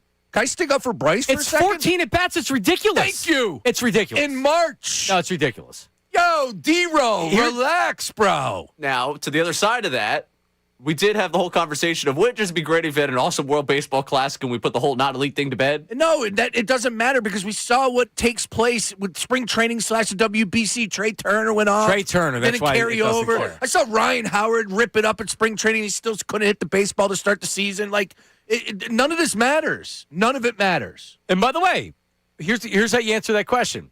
No, Bryce is good. It's still early in the process. These guys are playing competitive games before they're used to it. And there you go. Paul Goldschmidt's a really good player, and we're going to get guys involved. And I felt like it was a good spot to get Goldschmidt some at bats. Period. That's all you have to say. That's it. Oh, yeah, you gave the right answer right there. And I'm not saying that I think this is like spelling doom for his season, but for the guy that like we just kind of wanted everything to start rolling the right way for him. The fact that he just gets thrown under the bus there as Again. DeRosa defending his managing is insane. It's the inexperience of dealing with the media, and it's the fact that he's a cement head. I can't believe he went to the University of Pennsylvania. He is media, though. That's the issue. But obviously, he doesn't know how to handle the media. That is correct. You're right. From a manager standpoint. You're right. They weren't even trying to trip him up. No. A matter of fact, a legit question. The question about the whole where he said, false narratives. The question was, hey, would you like to put this to bed? Right. Open-ended. It was a very nice question by the media member. Everybody's been handling with kid gloves because of the MLB connection. Like I was watching Foul Territory, AJ Brzezinski, Eric Kratz, and they were like, I love D-Row with the whole caveat. D-Row's the Major League Baseball took it off the website like a bunch of creeps. Like it didn't happen. All right, so let me ask you, what would you have said? What happened. Yes. But what would you have said if you were DeRosa when asked about it? Guys, that took place in the group stage. We're on to the quarterfinals. We got a big matchup. I understand that people are having some disagreement with some of my coaching decisions, but it's all about Team Canada right now. That's where my focus is. And I wonder if they follow up on him and say, yeah, Mark, but like you don't make. We're on the Cincinnati like Belichick. You know what I say? I say I knew what the stakes were. I didn't communicate that well. It sounded like when I said it that I wasn't aware that we still needed to win the game, and that wasn't the case. I absolutely knew we wanted to win the game, but the way it came out made it sound like that I didn't. Even though he's lying and no one would believe that. Still. I saw a lot of it on my timeline, and I believe John Kincade said it too as well, and I just disagree slightly with John. I think his angle was just admit you got it wrong if I'm not putting words in his mouth. So there were a lot of people saying that. Let's put it that. No way. He could have. No, you can't do that. He could have, but like I didn't need him to. Yeah. Almost a soft acknowledgement of like, all right, listen, you got me. I'm an idiot. Misread the calculation. Right. But you know what they did with Kincade? Kincade has a history with him from Atlanta. Oh, that's right. That's right. So anything he says about DeRosa is going to be negative. Ah, that's right. I forgot about that. He has a bet, and like him and John, I guess he did not like John based on, but John used to ride him down in Atlanta because he was bad. He wasn't good as a brain. He was not. But John used to criticize him. But have I told you how good he is on the MLB network? I've heard that you wanted to book him. So good. I would like to book him now. I love D-Row. Can we get one more drop on the board for DeRosa? Because the calculations is good, but he sounds like such a he is a hammerhead. That's why I like him a lot. Yeah, he's you. But he can break down film and he gets in there. He's a baseball lifer. Oh, let me tell you about this left foot. He's a baseball guy. Look at this left foot and the position it's in right there. This is what it's all about. All right, coming up. Oh, man, your chance to win Sixers tickets, a spot in Knockout representing Middays with Marks, and everybody that gets the correct answer will at least get boat show tickets. We call it rapid fire, and it's coming up next. If you want to start dialing and get in line, and this is until we get 5 correct answers on a particular question, you can keep dialing and dialing and dialing. 610-632-0975, 610-632-0975. Rapid fire is next. Talk about my hair for a second. Morgenstern Medical. I was thinking about this driving in because I'm getting my hair cut today after I get off the air, going up to Razor Bar and Wayne. because I'm woofing. People were complimenting or not complimenting my hair yesterday, but when it gets long, it woofs, and it doesn't look bad. But I like it when it's tight. I like it when it's looking its best, and Razor Bar does a great job with that. But this is about Morgenstern Medical, right? You're excited to get your hair cut because you know the hair looks good, and for a lot of people out there, they don't like the way that their hair looks. For a while, I tried to style it differently. I tried to keep it a little bit tighter, and then ultimately it's like, damn, I'm really losing my hair. That's when I went to Morgenstern Hair and their team, and the results are amazing. And it's not just about a hair transplant. That's what I had done. There's non-invasive procedures that you can have done. So if you're saying, all right, I'm starting to lose my hair and I don't like it, stop the hair loss in its tracks. This is about all stages of hair loss. I had a hair restoration. Maybe you just want to get one of the treatments like Almated. It's painless, non-invasive, no needles, and it will support your hair. And if you get a hair transplant, that's something I recommend. I get it done every year. So all stages of hair loss, they got it for you. Morgenstern Hair Restoration, 610-831-HAIR. 610-831-HAIR, 30 years of experience, the most experience and the most success. The website is morgensternhair.com. Morgan with an E, morgensternhair.com. Now on 97.5 The Fanatic Sports Update. Busy birds, I'm Ray Dunn with this Fanatic Sports Update. Eagles free agency continuing on. They made a couple of moves over the last 24 hours, signing edge rusher Arnold Ebiketie to a one-year, $7.3 million deal with $4.3 that guaranteed. They signed cornerback Jonathan Jones to a one-year deal, reworked Landon Dickerson's deal, and re-signed punter Braden Mann to a four-year, $14 million deal. We're, of course, still watching to see what will happen with A.J. Brown. And Elliott Wolf, the general manager of the Patriots, met with the media and was asked whether or not he's making a deal for A.J. Again, we'll explore anything that we think can help the team. So he's interested. Sixers got beat 131-109 by the Pistons last night without Joel Embiid, Tyrese Maxey, and Kelly Oubre. They play the Nets tomorrow at 1 o'clock. The Flyers beat the Minnesota Wild 3-2 in a shootout. Back in action against Columbus tomorrow at 7:30. And tomorrow at 7:30, the Union are in Atlanta looking for their first MLS win of the season. This update is brought to you by Orderly Meds, affordable GLP-1s. OrderlyMeds.com gives you access to semaglutide and tirzepatide, often up to 50% less. Visit OrderlyMeds.com/radio. Individual results may vary. Eligibility required. See site for details. I'm Ray Dunner, your home for the Sixers, Flyers, and the Union. 97.5 The Fanatic and The Fanatic.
done. Let's do a little rapid fire here. Today's prize is, I'm sorry, Ray. You could have continued with that. My bad. I'd like to win, baby. I think that's what it was. Is that right? How about that? I could name that tune in, was it seconds? What did Notes. they do? Notes. Damn. I can name it in 5. I can name that tune in 4 notes. I can name that 3 notes. Sean, name that tune. Oh, what a... You want to do a Name That Tune? Jin Lang was a hero of mine when I was a child. That makes sense. He was the host of Name That Tune. It was the all-new Name That Tune, too. It's a great show. All right, so do we have enough to give everybody the boat show tickets, Ray? Yeah. All right, yeah, we do. If That's you fine. don't get the Sixers tickets, everybody else gets both tickets. Well, they get both. All right, so if you get a correct answer, you get a 4-pack of tickets to the Philly Boat Show. It's taking place this weekend at the Expo Center in Oaks. Hundreds of boats ready for delivery. Saltwater, fishing boats, pontoon, ski boats, bass boats. PhillyBoatShow.com. I've been to the boat show before. Wait, you said for delivery. I could buy one and they deliver it to my house this weekend? You want to spend $100,000? I'm sure they would. Drop it a hat. Whatever it costs. By the way, I'm not a boatsman. I am. I am as well. Yeah. Well, if somebody wanted to invite me out on their boat, I'd be good with it. But see, like I went, fishing the bluefish. I went bluefish fishing, and it was one of the worst experiences of my life. Oh man, it was cold. I got half seasick. We caught nothing, and I don't like fishing anyway. You take Dramamine or whatever. Dramamine. I should have. Yeah, Dramamine. Yeah, I always. Yeah, I should have. Abundance of caution. I do that. Anyway, huge disappointment to my dad that I'm a seasick guy. Are you? He loves fishing, and it's like a 50-50 shot with me. You're either going to have the best time, or it's going to be just absolute. Do you take that? I now do the little patch thing. Oh, there you go. Yeah. And your dad was in the Merchant Marine, so it must have been very disappointing. My dad wanted to go into the Coast Guard. That was his goal. He's upset this weekend. He's on a cruise, like my parents are on a cruise. He's upset that he's missing the boat show in Oaks. Oh, how about that? Listen, boat show in Oaks. We'll catch it next year. All right, and then the grand prize winner at random. So if you get a correct answer, you're going to get the boat show tickets. One of the correct answers will also get the Fanatic knockout tickets, spot in the knockout tournament, and a pair of Sixers Bulls tickets. You'll be on the court with us after the game, March 25th, against the Bulls. Tickets available, Sixers.com. So we need to get dialing. So we only have a few on the line right now. 610-632-0975. We play rapid fire. The question today is notable people named Bob or Robert. This is across sports, entertainment, politics, and culture. So top 5 Bob or Roberts. 610-632-0975. Anthony in Blackwood, New Jersey. Anthony, what's your answer? Hey, Bob Hope.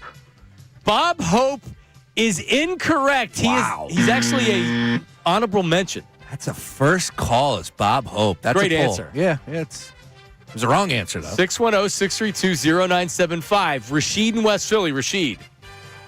Bob Clark. Bob Clark does not make the list. Incorrect. Another throwback. Man, this is not even close to where I was Who's thinking. Bob Clark? Bob Clark.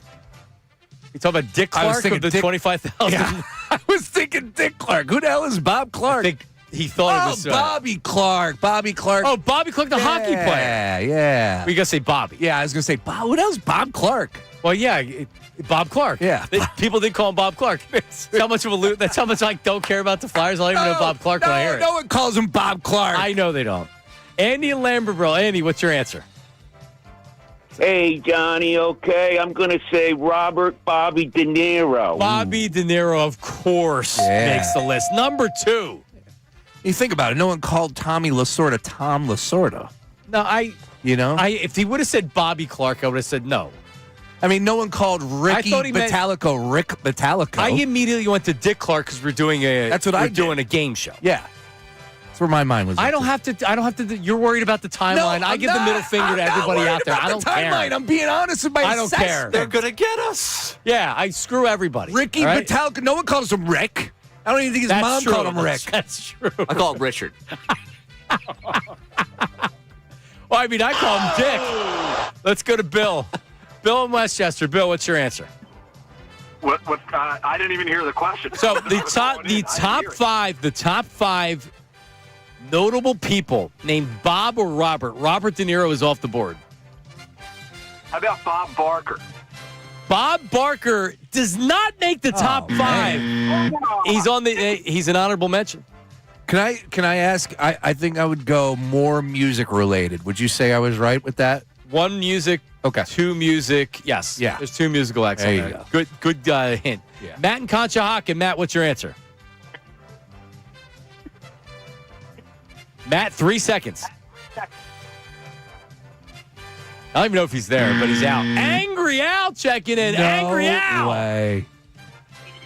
What's up? What's up, Angry Al? Bob Marley. Bob Marley is number 4 on the list. Angry Al. There you go. Maybe see it, not get Angry Al. There you go. All right. Steve in Montclair. Steve, what you got? I was going to go Bob Marley. How about Bob Weir?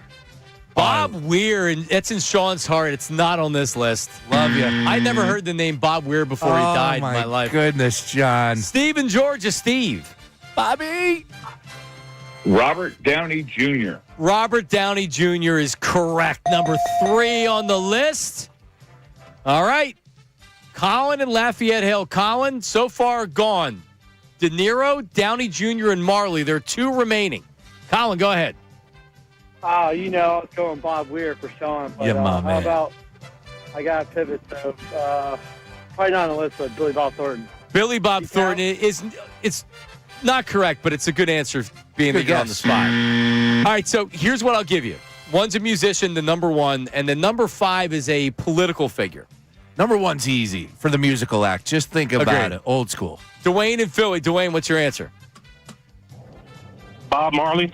Bob Marley was already... See, that's when he was probably dialing. Angry Al guessed Bob Marley. Bob Marley has been named. Robert Downey Jr. has been named. Robert De Niro has been named. We'll give a couple more tries here. Marty in Tallyville. Marty. Robert F. Kennedy. Robert F. Kennedy, not junior, but senior. Correct. Number 5 on the list. Boom. Thank you, Marty.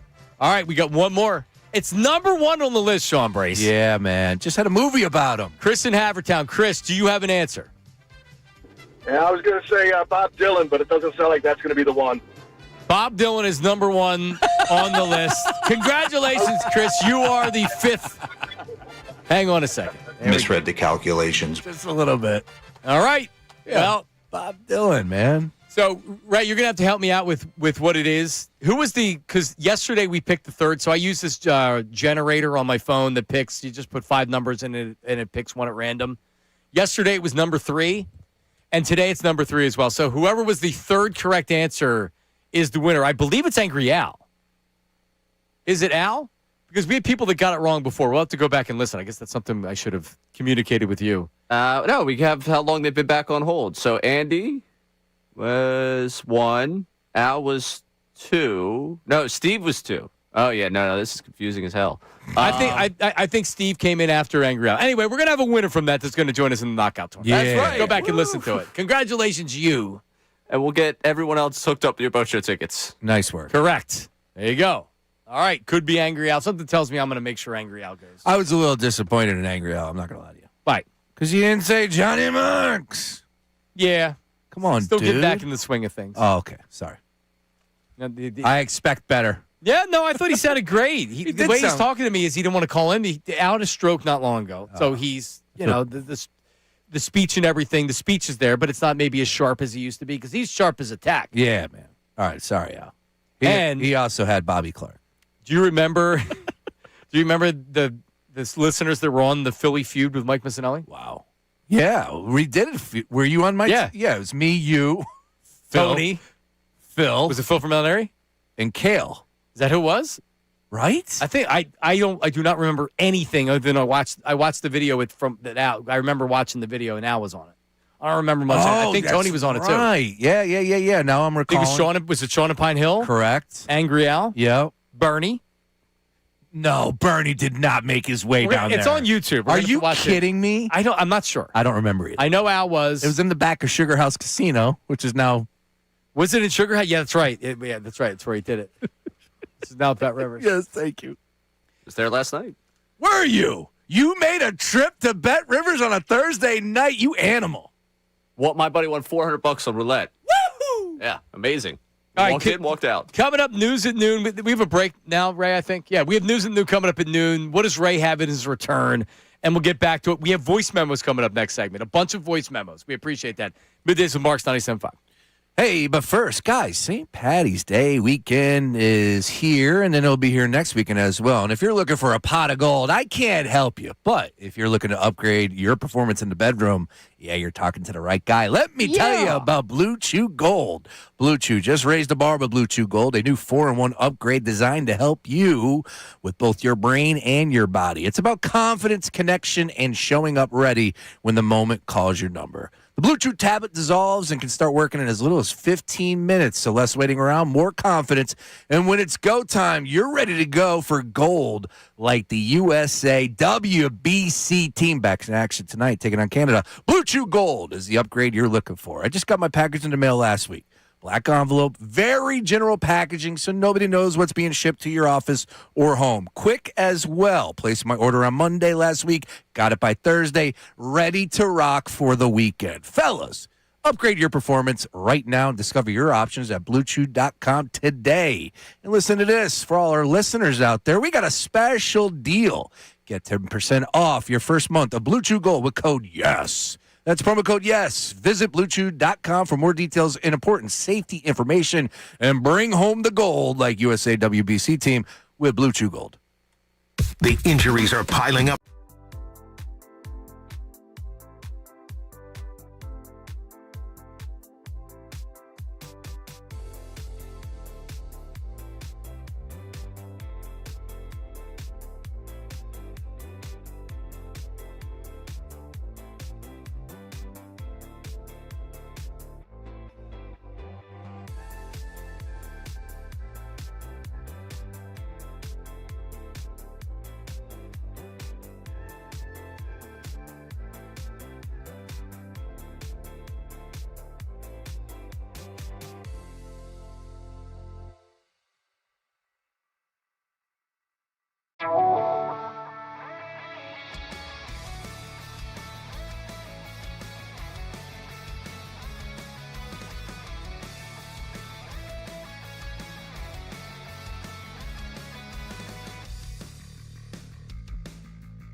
Right about that, man.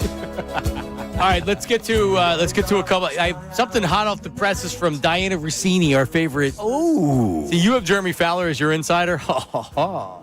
Diana Rossini, when she types, I listen. Okay, exactly.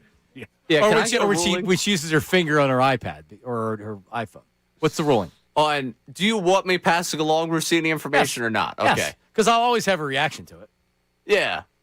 I do think it's notable that a lot of people like her. Yeah. All right. Is that because she's hot? I'm sorry. I should be. Is that because she's attractive? I shouldn't say it like that. I apologize. She's earned her path. There's no doubt about it. Do people have her on the show? I think she's a good personality, right? Like she's good on the air. She's good on the air. Yeah. It never hurts. Sex will always sell, John, and that goes for dudes and girls. You know, I've said this story many times. My wife walked by the television. I will keep his name off the air. And she goes, do you know that they would never put a woman on television that looked like that guy right there? And I'm like, yeah, you're right. Yeah, but even men, if you look at local news, do they have ugly guys doing local? No, of course not. That's my point. No, and I just want to clarify this because I don't want to come off as being a chauvinist. Diana Rossini has had, like, she worked her way up, like you had said. Correct. She worked hard for a long time being a reporter in the NFL. She owned DC.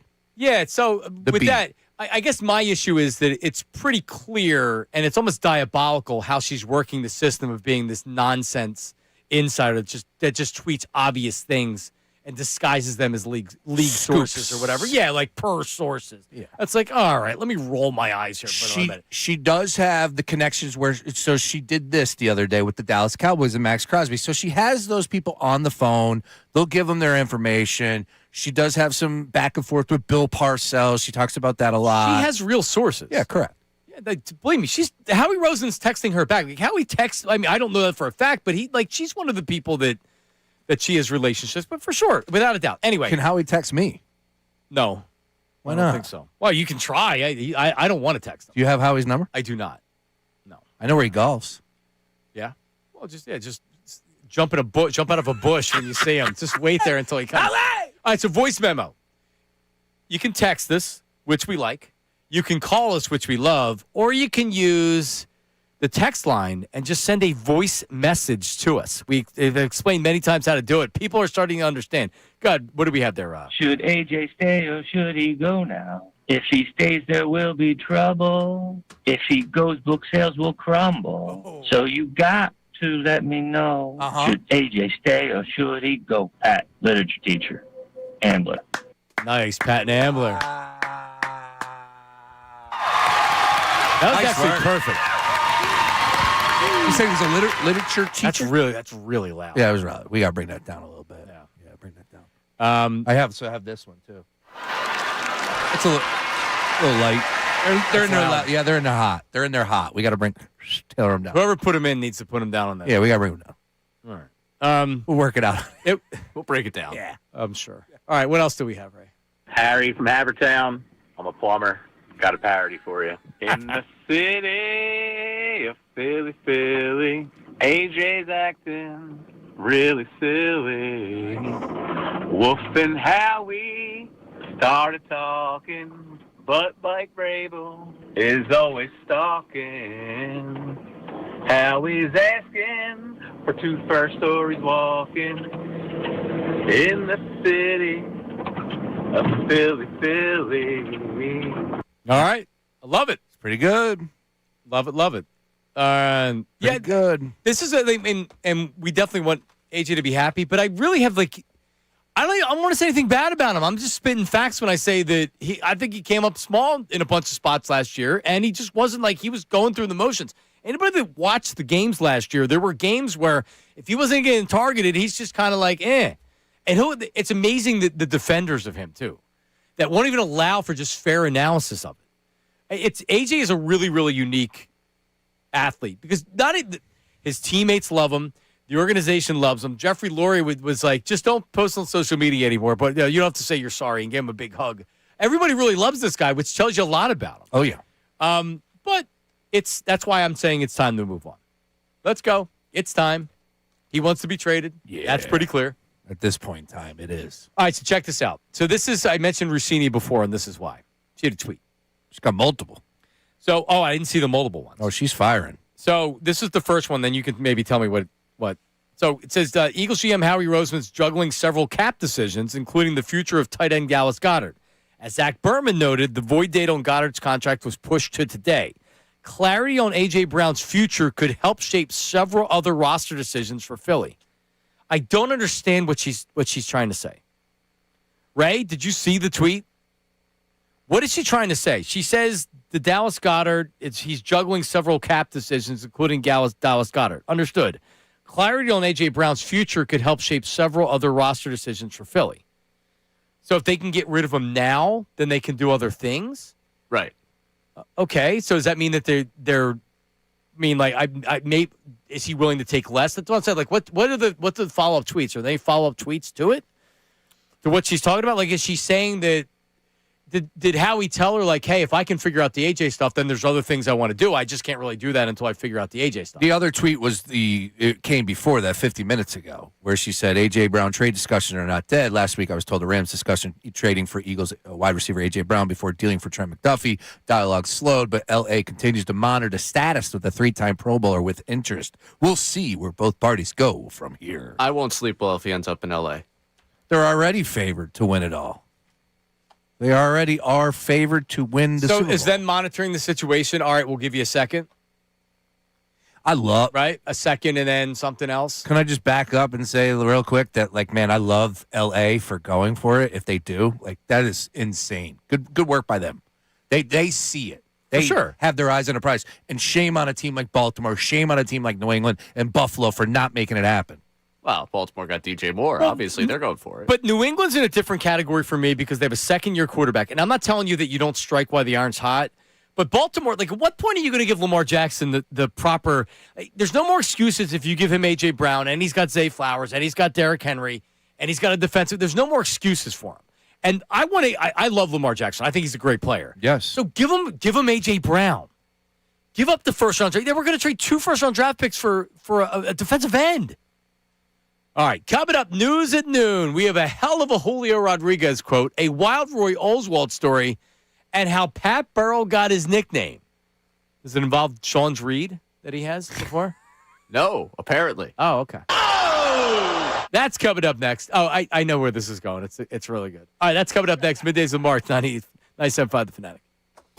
Now on 97.5 The Fanatic Sports Update. Keep it busy. I'm Ray Dunn with this Fanatic Sports Update, and the Eagles have stayed busy in the early portions of free agency. As we get longer into the week, they've started to make some moves. They're signing edge rusher Arnold Ebiketie to a 1-year, $7.3 million contract, $4.3 that is guaranteed. Cornerback Jonathan Jones gets a 1-year deal. Landon Dickerson's deal has been reworked, and they've re-signed punter Braden Mann to a 4-year, $14 million deal. The one deal they haven't done anything with A.J. Brown just yet. Elliott Wolf, the general manager of the Patriots, was asked if he was looking into the A.J. Brown situation. Again, we'll explore anything that we think can help the team. So he is, and we'll keep you updated if we hear about anything there. Sixers got beat 131-109 by the Pistons last night. They were without Joel Embiid, Tyrese Maxey, and Kelly Oubre. They have the Nets tomorrow at 1 o'clock. The Flyers beat the Minnesota Wild 3-2 in a shootout last night. They're back in action against Columbus tomorrow night at 7:30. And also at 7:30 tomorrow night, the Union are in Atlanta looking for their first MLS win on the season. This update is brought to you by Positive Coaching Alliance. Questions about youth or high school sports? Positive Coaching Alliance can help. PCA, a national nonprofit, develops better athletes and better people through sports. Info at positivecoach.org. I'm Ray Dunn, your home for the Sixers, Flyers, and the Union. 97.5 The Fanatic and the Fanatic app.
Rosanna, Rosanna. Everybody in their car just joined in while we were doing that. Yeah.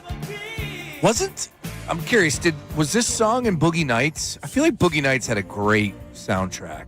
Of course it did. Certainly had the potential. Yeah. I think, take me all the way. Oh, Da-na-na. yeah.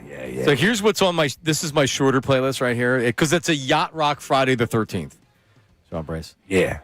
Library. So it is, oh my God, come on. Things got changed. All right, Lovely Day by Bill Withers. Strong. Sailing by Christopher Cross. OG. Africa, Toto. Yep. Arthur's Theme, Christopher Cross. I Keep Forgetting Michael McDonald. I keep forgetting. What a Fool Believes, Doobie Brothers. That's the one. Easy by the Commodores. That's a good one, too. And Saturday in the Park by Chicago. Oh, Chicago. My daughter, she loves all of them. The Horns, man. If she likes Chicago, she likes good music. Man, she does. The Horns. All right. Hit me. There you go. All right. Well, the 12 o'clock hour of the program is always brought to you by Service First HVAC, offering 0% financing, 48 months. Rebates and tax credits up to $4,300 when purchasing a heating and cooling system. Learn more at ServiceFirstHVAC.com. News at noon. News at noon with Ray Dunn. News at noon with Dunn.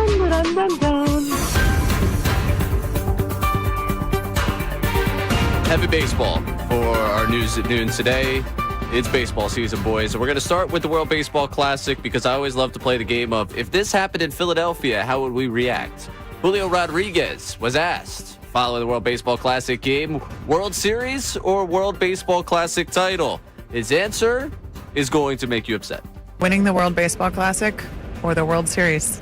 You can't choose, can you? No. I mean, being honest though, like I love the Mariners. They know I give my best for them every single time that I step on the field. But winning a World Baseball Classic will be top of the list. You know, this is for my country, this is for my town, this is for my people, my neighborhood, like everybody in the Dominican Republic. So I would say winning the World Baseball Classic will be number one. No problem with his answer. Really? Nope. It's impossible for us to know what it's like in the Dominican Republic regarding baseball, right? Like, we may think we know, but winning the whole thing for him would be the biggest thing in his life. I think it's like asking a Canadian, would you rather win a Stanley Cup or a gold medal in hockey? I don't know what they would answer. Maybe they'd say Stanley Cup, but you can make the case winning a gold medal in hockey for your country, that's the equivalent right there. Yeah, I think to myself, first of all, I don't have an issue with the answer from that perspective. Now, I wouldn't expect somebody, an American player, to say the same thing. Agreed. And I think a little bit has to do with the fact that, like, I don't know, it's our game. It's played here. All the managers are Americans, right? Like, they're not, like, that's my point. I just feel like it's something different to players that aren't from this country. Well, and it is a little bit more important than versus what really the big prize is, Major League Baseball for the full season. But that's their sport. That's their country's passion. Yeah. That's not the passion of America. We're a football country. Amen to that. 6% of, this is what it was last year, African-American players 6% make up 6% of the league.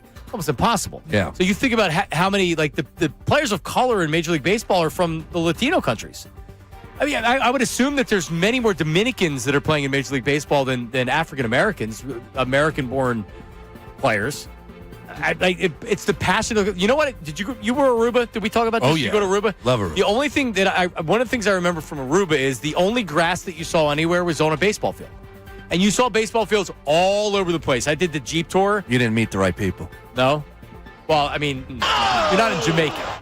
Hey, now.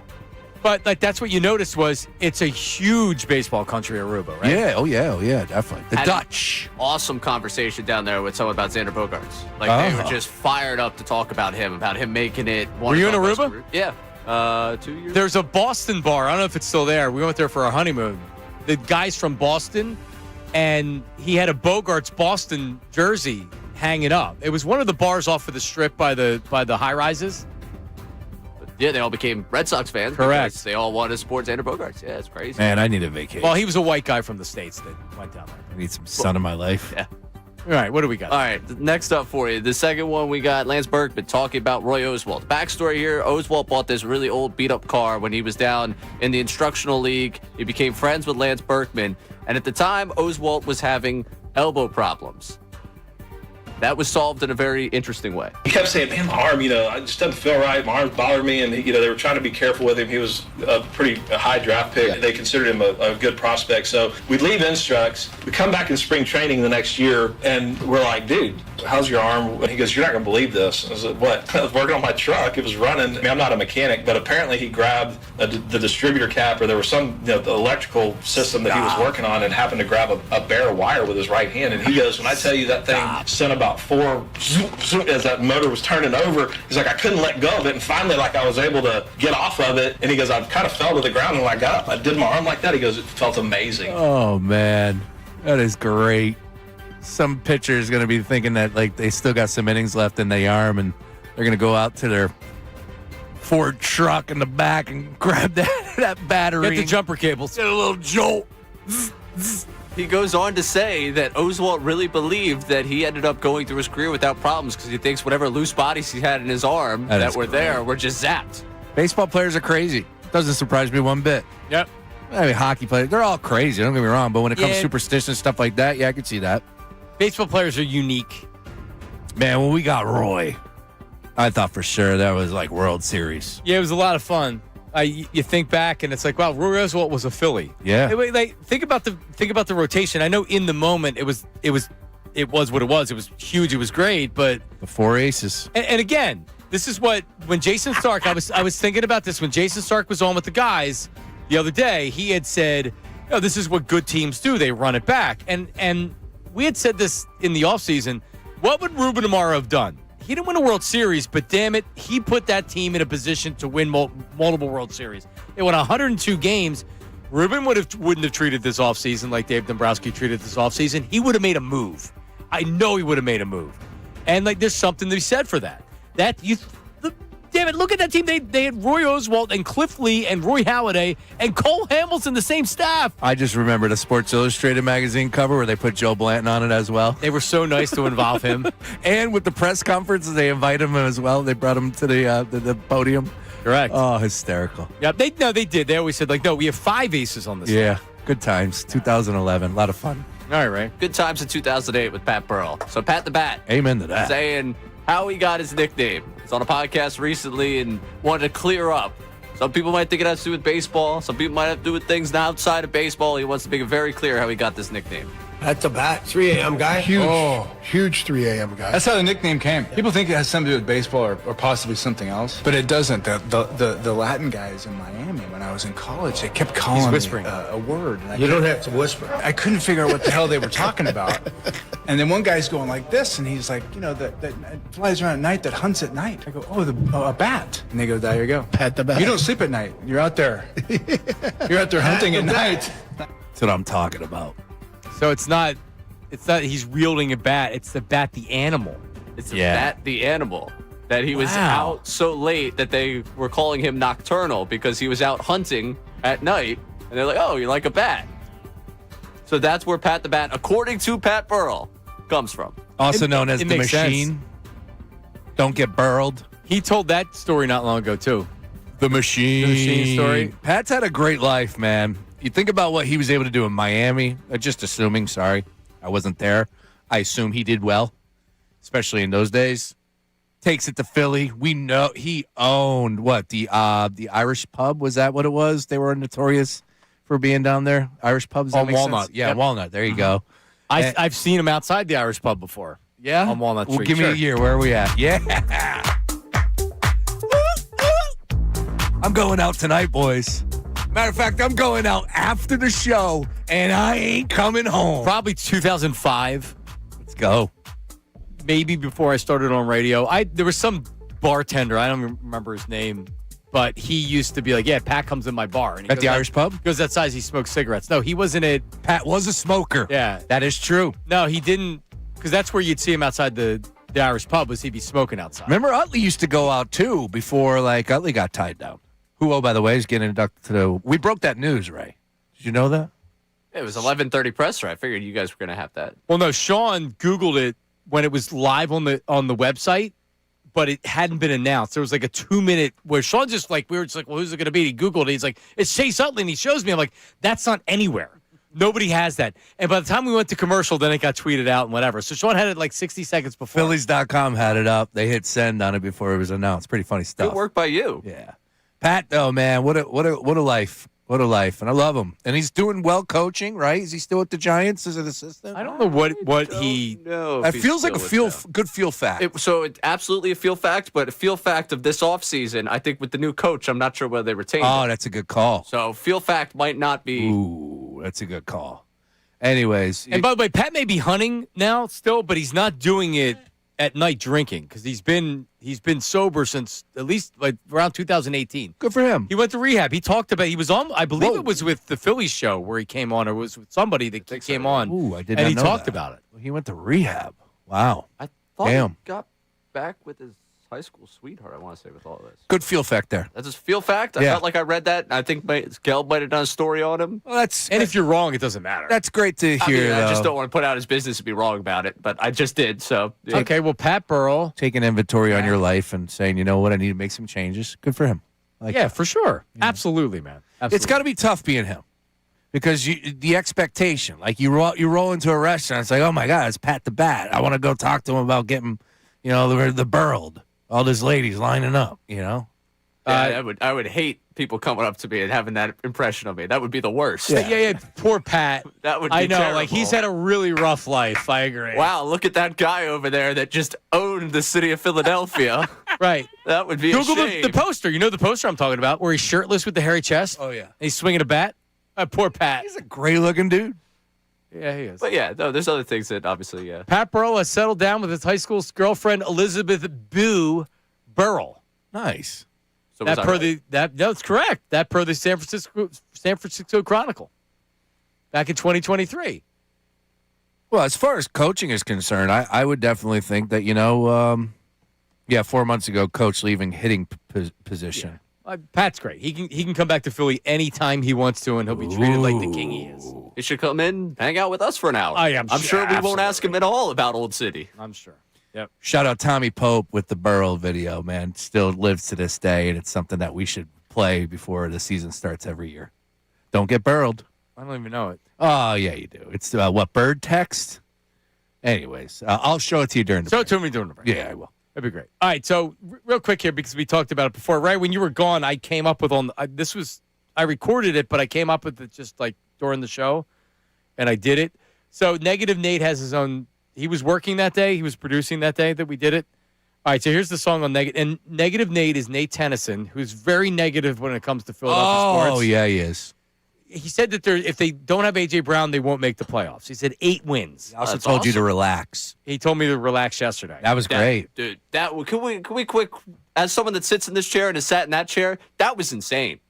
Yeah. That was nuts. I don't think you tell hosts to relax. I was sitting in my house like, oh my God. Like my jaw dropped. I was like putting away my clothes and stuff. I was like, the nerve of that guy. And That's Nate. That's Nate. And also, I just wanted callers on the air so we can continue doing the live contest. Right. Which is a very reasonable ask. Right. I was shocked. Well, here's Nate's song. Negative Nate. Negative Nate. Negative Nate. Negative Nate. Negative Nate. He likes the Union and the Flyers. He went to church, so he's tired. If he doesn't watch it, he's going to get fired. His name is Negative Nate. Negative Nate. Negative Nate. Negative Nate. Negative Nate. Negative Nate. There it is. That was fantastic. That's good. So I told Nate he has to come up with a parody song. And he actually provided it late because he had till the end of the show the next day, but it wasn't done until the following morning, I think. Okay. Or we didn't have it on the air for the following day because he recorded it after the show. And he recorded it with Matt Menard. The idea was, yo, dude, you're a radio producer. Go produce a parody song. Don't wait for our imaging guy after the show so he can record you singing something and then he puts it together. Right? Oh, we have people that are trying to get spots produced, and he's in there trying to put together a parody song for But Nate. you understand what I mean? We have a great studio right here. You go in the back, you record it, you put it on a freaking multi-track. I could literally do it I could almost do it in a commercial break. Negative Nate. Right. But meanwhile, he goes back and records it, and then Monarch has to put it together and send it out. Negative Nate. Look at Ray. That's what I said. Because I went in, I go, yo, you're recording something with Nate? And he goes, not that I know of. And I'm like, oh, he told me you were. I'm like, yo, dude, he should be doing that, not you. But I guess Matt put it together. So here's how it sounded. Now, it's not bad. Okay. But I haven't heard it, but I heard it features me. Or it's about Sean. Yeah, there you go. It's about Sean. Here it is.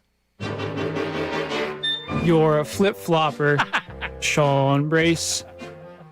Your takes are paper thin.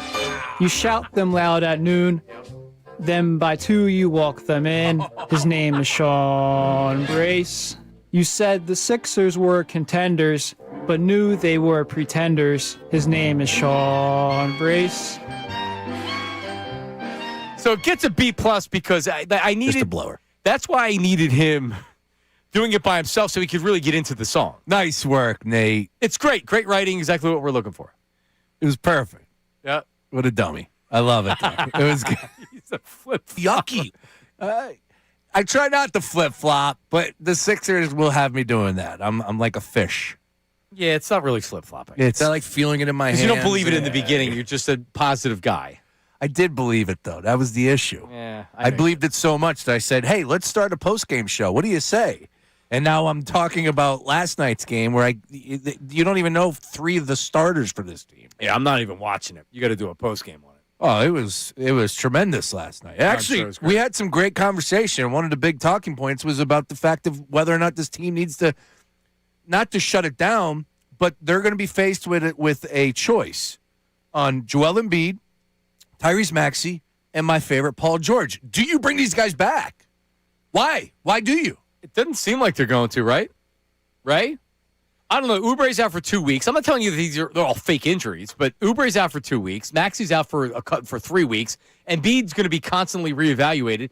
What's the point of bringing him back right now unless you say, hey, I know that it's only going to be playing, but still it's important that we get – because they are a playoff series. If you win the play-ins, then you go and you have a real playoff series. That even if you lose in the first round, that there's still something to that for these young players. Huh. So I don't think they're going to tank. I don't think they can. Why? Because the pick's top 4 protected. Are we just like hoping a prayer at this point on, Lightning's going to strike twice for us? Why not? It did for the Dallas Mavericks last year, getting a #1 overall pick. So they sent Luke at L.A. I mean, that like what did we do to help the league out? So what would the percentage be? Slim. It's right, like 2%. Yeah, it's like a 4% to 2%. So a 2% difference. Literally, if they lose every game from here on out. I mean, I don't know. Like, are you gonna be a playing team if you don't have? Because I'm not rushing these guys back for it. Should he really be playing? Well, okay, all right, put him out there. No, see, that's where I'm okay. Let me back up. I want to say this. This weekend, it comes down to this weekend. They have 2 winnable games. If they don't win these games this weekend, I'm out. Done. Shut them down. Don't bring anybody back. And the reason why I said about Joel Embiid and Paul George is because you have to get rid of these guys next year. And if they go out there and they get hurt again, like, what are we doing? Don't even play them. Don't. Wait. Now we're getting rid of Paul George? Oh, Paul George was the hope to have back. Well, that was a lot has changed in the last couple days, Ray, and I'm not flip-flopping, Nate. It sounds like Sean's ready to. Well, no, because Sean sees the writing on the wall. Yes, the GM's gone. And now you're trying to figure out what the future is. I just want to be the PA announcer. That's all I want. That's all he wants. All right, that's true. Good grief. Yeah, just stay positive on the team. That was great too. The segment yesterday, you announcing the names. I appreciate that. Yeah. Thank you, Ray. It means a lot. Come from let me be negative, and then you can just be the it hurts so much. No, that's fine. I'll fire everybody else. A 6-2 guard. Yeah, I'll fire everybody. Who did the Nate song one more time? Negative Nate. Well, that's what I'm saying. If you listen to me, I sound like I'm a professional singer. Yeah. And Nate's got to work on the delivery a little bit. That was my only critique because it's very funny and it does fit his personality. Yeah. I mean, negative Nate. So I decided that we need just a regular negative Nate that we just can one. hit, and then we can have the longer version to play as well. I agree with that. You want the whole thing? I was going to play the whole Brace one again. I was. Oh, you want the Brace? I want Nate singing. Just one more time. All right, give it one more time. Here we go. I'm good. You're a flip-flopper, Sean Brace. Oh, my goodness. Your takes are paper thin. You shout them loud at noon. Then by 2 you walk them in. His name is Sean Brace.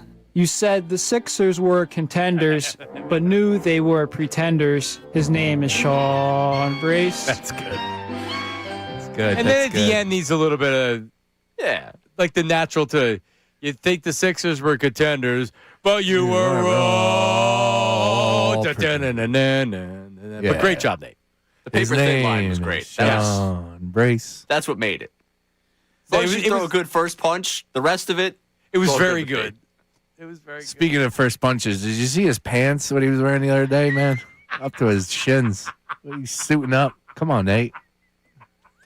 I love him. I love you, Nate. I don't even know what was he wearing? The Adidas pants? He's a soccer player. I know he is. So those tight, warm-up pants. Okay. And they come up to your shins.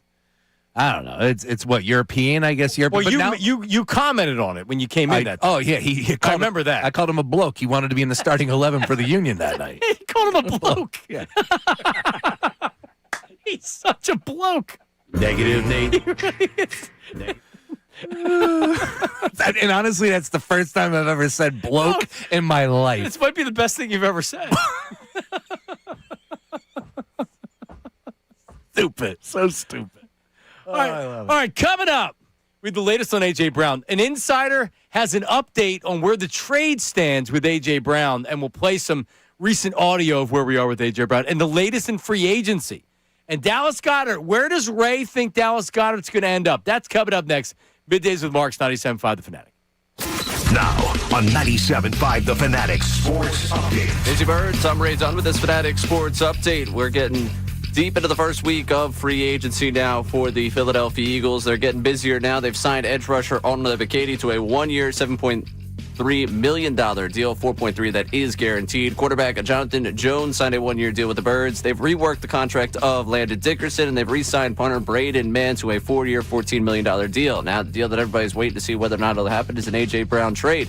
Patriots general manager Elliott Wolf met with reporters yesterday and was asked whether or not they are in the market for A.J. Brown. Again, we'll explore anything that we think can help the team. So, yeah, they are. Looking at the Sixers, they got beat 131-109 by the Pistons last night. No Joel Embiid, no Tyrese Maxey, no Kelly Oubre. They play the Nets tomorrow at 1 o'clock. The Flyers beat the Minnesota Wild 3-2 in a shootout last night. They're back in action against Columbus tomorrow at 7:30. And tomorrow at 7:30, the Union are in Atlanta looking for their first MLS win. This update is brought to you by TireRack.com. Rate your sign, drive with confidence on Vestine tires from Tire Rack. Vestine tires deliver precision handling, dependable traction, and quiet comfort. Ship fast and free with 2 years of free road hazard protection. TireRack.com. I'm Ray Dunn, your home for the Sixers, Flyers, and the Union. 97.5 The Fanatic and The Fanatic.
like Sunday morning. You know, there's songs out there that you can't listen to them unless they fall in. And like, this has to be played on a Sunday. Yeah. I can't listen to it on a Friday. In the spring, an easy Sunday morning. The effortless, how he gets up to that second time that he says that. Oh, yeah. Easy. So, oh man, Lionel Richie, the Commodores. You kidding me? Now, when you talk about Sunday songs, Maroon 5, Sunday Morning is a good one, too. I have no idea. No? Come on. Yeah, you do. I don't. Yeah, What? No, I don't. You don't know that one? Sing it. Sunday morning, rain is falling. Steal some covers, share some skin. Yeah, it sounds great. No, yeah, I don't. I can't. Come on, man. Sounds like an easy Sunday morning. I don't even remember the chorus. It's okay. It's okay. Yeah. I got to work on my AJ Brown one before I start. Yes. Singing I'm Adam Levine. You can't bounce around on the different. You have to finish a project before you start another project. Never start a load you can't finish, John. Sean, I literally on the air came up with a parody song and did it live on the air. Oh, and then I did one in the back studio. Come on, man. You can finish one. Listen, so Ray, this is homework over the weekend. Homework. I need a parody song. I don't care if it's your AJ one right now or something else. I need a parody song from you and from Ray. For Monday? For Monday. Now, you can work on it on Monday and put it on Tuesday. Okay, yeah, because we won't play it on Monday. No. We're not going to play it Monday, but just get something together so when you come in on Monday, all right, got you can get it done. Ray, later this week. I got to go. Wait, later this week? We talking Monday? Can you have something by Monday? You can have Monday to work on it if you want. Yeah, I might take the Monday to work on it. All right. Well, why don't you let Sean do the first one, then you can. I'll do that. Not to get too personal, but basketball season being over, I'm not planning on doing anything with my brain tomorrow. Oh, look at him. Because I'm doing. There's a lot of brain work with the parody songs I'm coming up with. Are you celebrating St. Patrick's Day this weekend, Ray? Yes, very much so. I'd love to look at you, but Ricky Bo's in my way. I can't. That was a minus 1,100 that he was going to an Aaron Express somewhere tomorrow. Lock it in. Yep. I actually, as are you too, I'm sure. Don't know if I'm doing Aaron Express tomorrow because that's usually the tradition for me post basketball season. So what are you going to do? I'm going to find my way out somewhere. I know that. But I don't ride the buses. I just go to the bar. You insane? Yeah. I just go to the I used to when I lived on the Parkway at Parktown Place, we used to take cabs or walk out to the bars. Because there's a couple of Saturdays in a row that you can get in trouble. I got vomited on one time, St. Patrick's. I could see that. True story. I literally just showed up to the bar like 2 o'clock and walked in, meet my people. And as I was walking to meet them, I saw a girl turn and she caught it and the splash, like SeaWorld, when Shamu jumps and comes down, you get the splash. That's what happened. It caught me. Nice. Right on my shoulder. I'm like, collateral damage. Did you just throw up on me? And I literally turned around and walked right back. But it's one of those days, if you do an Aaron Express Saturday, it's a possibility that at some point you're walking and throw up or you're getting your legs splattered with throw up. Yeah, something. Somebody's going to. It could happen. Yeah. It's one of those days. People get too crazy. Nearly got in a fight. You did? Yeah. Oh. You got into a fight? Nearly. Good thing my roommate was there. Well, what happened? Well, I was just collateral standing in line. damage. I was standing in line for the bathroom, and people started cutting up past for the bathroom. So I took a step out like I was boxing out in basketball. So I took that step to the side. Now, when I took that step to the side, someone that was behind me in line thought that I was coming from that angle into the line. And he was like, yo, started yelling at me like I was cutting in the line. And you guys have seen before, sometimes I get a little angry pretty quick. Yeah, I run a little do. hot. There's always a tendency for that to happen. Okay. So without seeing the guy, I heard someone yelling at me. I did one of the quick turnaround and was ready to just deliver the business to the guy about, I'm actually trying to stop people. This is ridiculous. You're Don't you damn yell right. at me. I'm not the target. So I turn around ready to do that, yell in his face. Then I turn around and he's big. My roommate described him as a Jason Kelsey lookalike. Oh, he was a big dude. Yeah. So I turn around and I start running hot and I realize what I've done. I'm now yelling at someone that's going to kick my ass. Right. Nice. That's going to get. So we're now chest to chest. The two of us are going back and forth. My roommate comes hustling. My roommate played offensive line in high school. He's very much. How many years varsity in high school? 2, I think. His offensive line coach actually listens to the show. Nice. So shout out to him. So anyway, he comes in. It's also a good question for people. Quickly breaks it up. Varsity. Go ahead. Sorry. That'll be what we had to occupation. Nice. Yeah. He quickly does the whole breakup, hey, no trouble here, no trouble here. He's fine. Don't worry about him. Hey, man, just back up a little bit. Because he knew I wasn't going to back down because I'd already stepped and decided I was going down that path. Which is totally fine. I mean, listen, just because he's big, you feel the way you feel, and you don't stop doing that because of that. I mean, you may not want to get in his face. Well, yeah, it was too late for that. I already spun around. Then you got to do it, man. Yeah, I was going down with that. Got to finish the bit. Unfortunately, I was ready to. Thankfully, my roommate came in and broke that off. Don't you love drunk people? Aren't they the best? Yeah, they're drunks. They're great. AC Slater saving Zach Morris over there. All right. All right.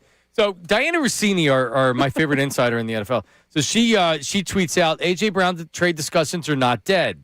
Last week I was told the Rams discussed trading with the Eagles for A.J. Brown before dealing for Trent McDuffie first.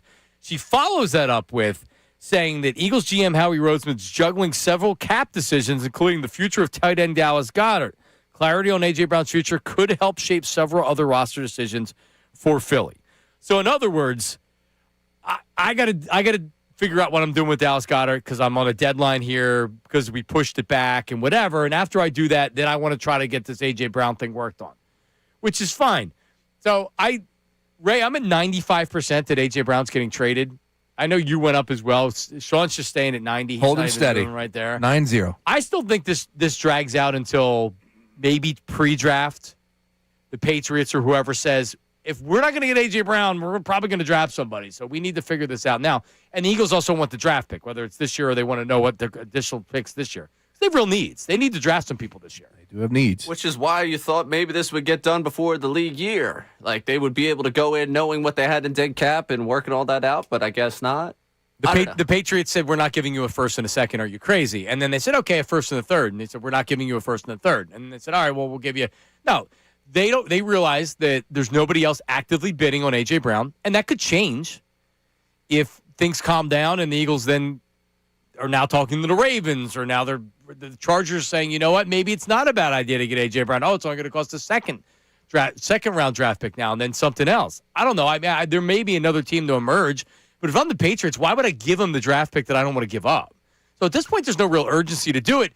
And from the Eagles' standpoint, if you were they were willing to do a deal now, and they knew it would bite them in the butt because all the cap charge would hit them this year. Now they may just try to wait it out and get a deal done that will be contingent that it officially happens after the trade or after the June 1st date. And that was what got me. It was after a couple of airport beers on Monday where I was sitting there like, I've done this whole 55%, this whole, man, he's not going to go. And I've stood in front of the bulldozer for weeks now at this point. And I got Garofolo saying that they were trying to complete half a trade before June 1st and the other half after June 1st. And I was like, all right, if they're doing that much gymnastics, I'm going to end up getting crushed here. I still don't want to trade the guy, but... To your point, that's when I knew it wasn't happening now. Yeah. They're doing it, but again, the creativity by Howie to I'll do anything to trade this guy, please. Gotta get creative. And as long as AJ's happy, then I'm happy, Sean. That's good. As long as they get what their requested asking price was, or I think it comes back down, and okay, we want to make a deal with second plus. I don't think they get a first round draft pick now. Well, that would be my prediction. Maybe I'm wrong. Maybe they do get that first. I thought it was an AFC team all along, but now if you want to get that, the package up to what you're asking for, you might have to deal with the NFC team. And hello, the LA Rams, come on down. Yeah, how are the LA Rams even in this conversation?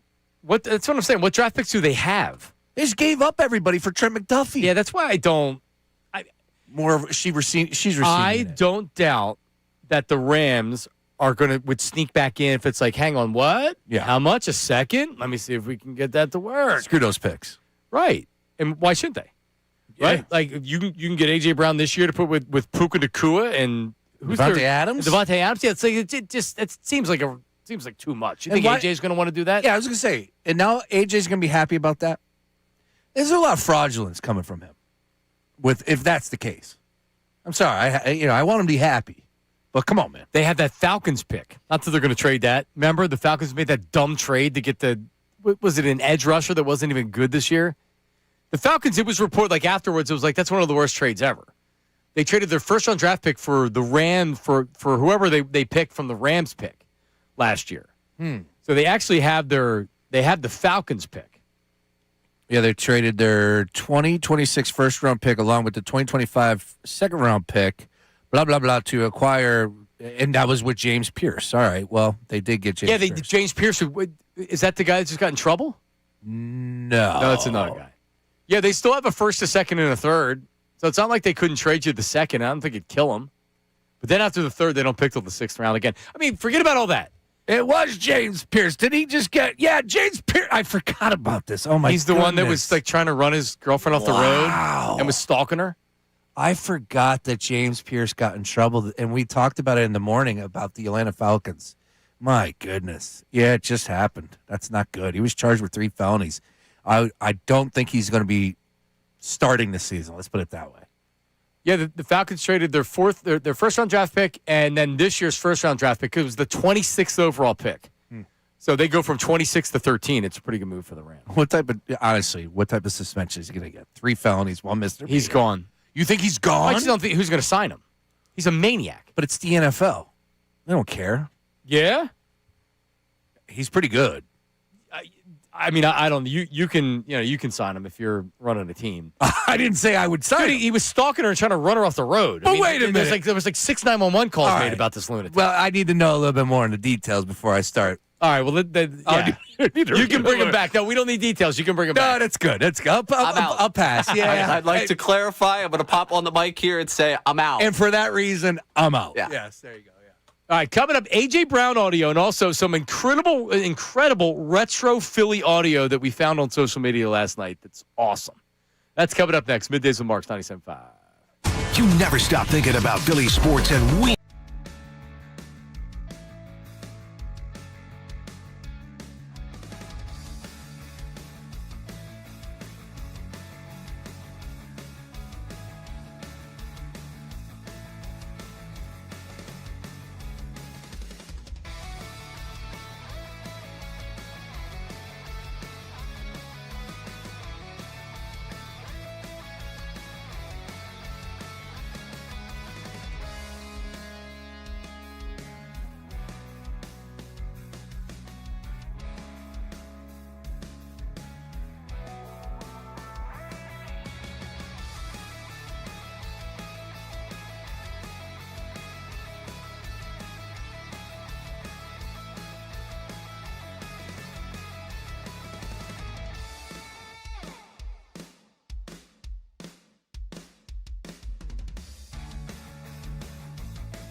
Hold on. Did this guy steal Warren G's song? Is that what happened here, Sean? I think so. Good beat. So good. Here it comes, Sean. Your part.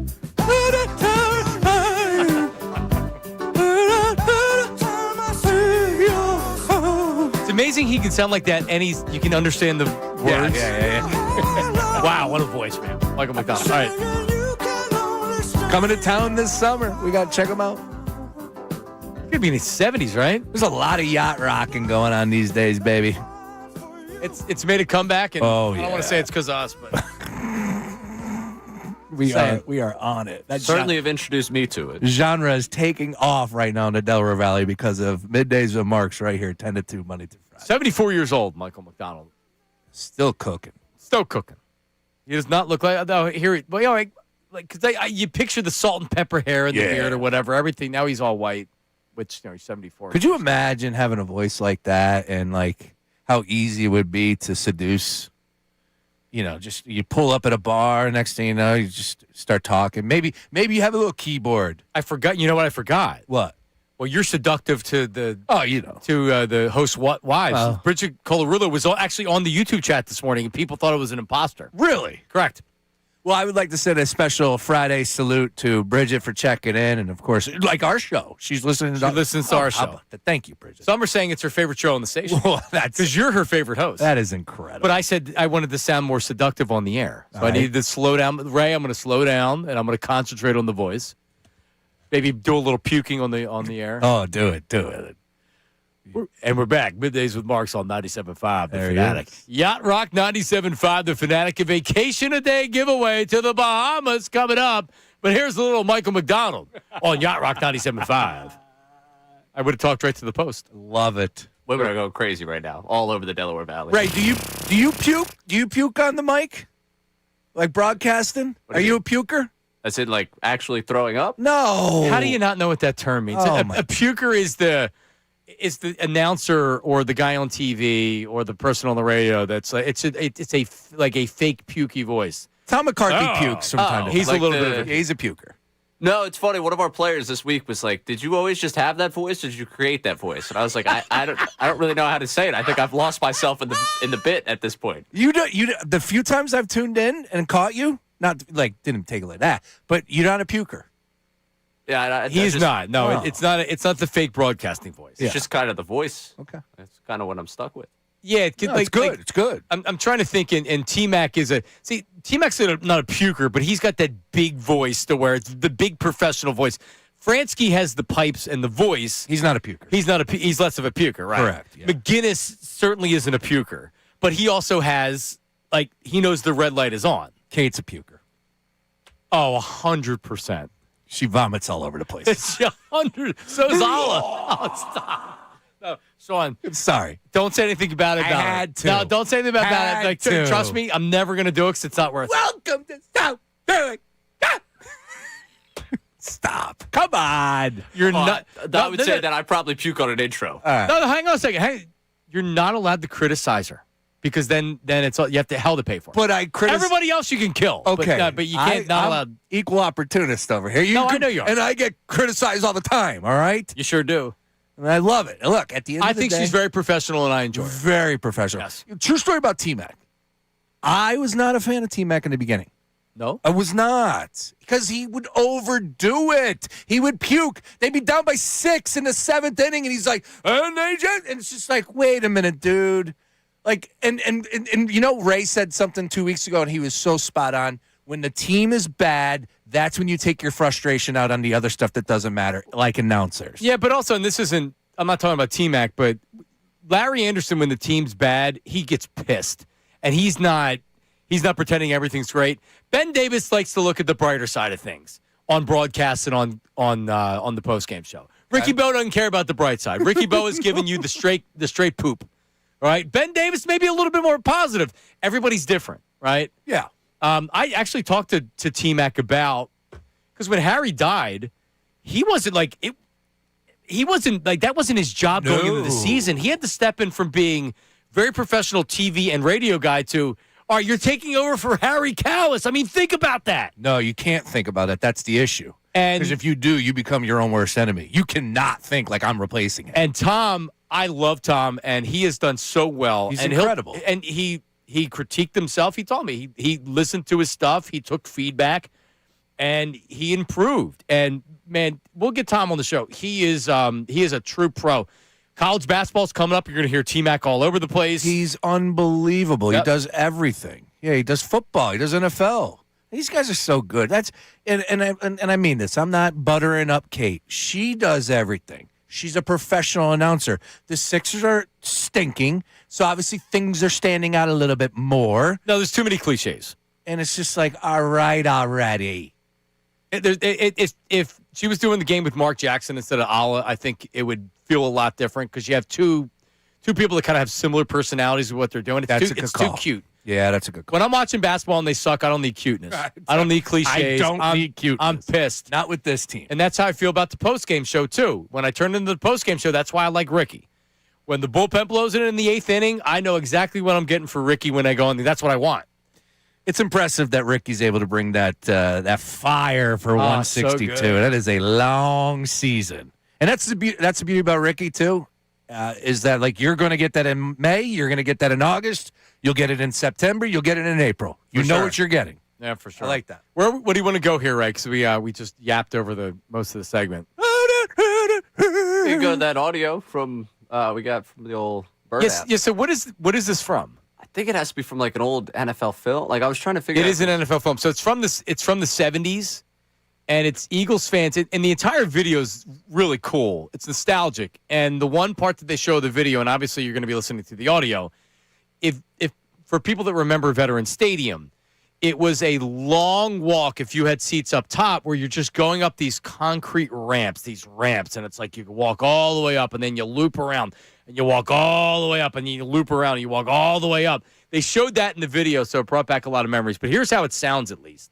Philadelphia, Pennsylvania. Famous for the Liberty Bell, Blue Laws, soft pretzels, and losing football teams.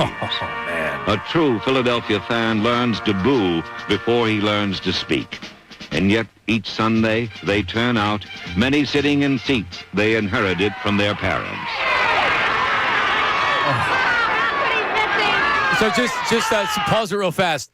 There's some woman that's like, "Ah!" And it's very, if you look at the video, it feels like Philadelphia in the 70s. Oh, yeah. I can imagine. It sounded, I immediately felt it there. Who was the original voice? Do we know that? Was that? I don't know. Is it John Facenda? That's what I thought it was. Sounds.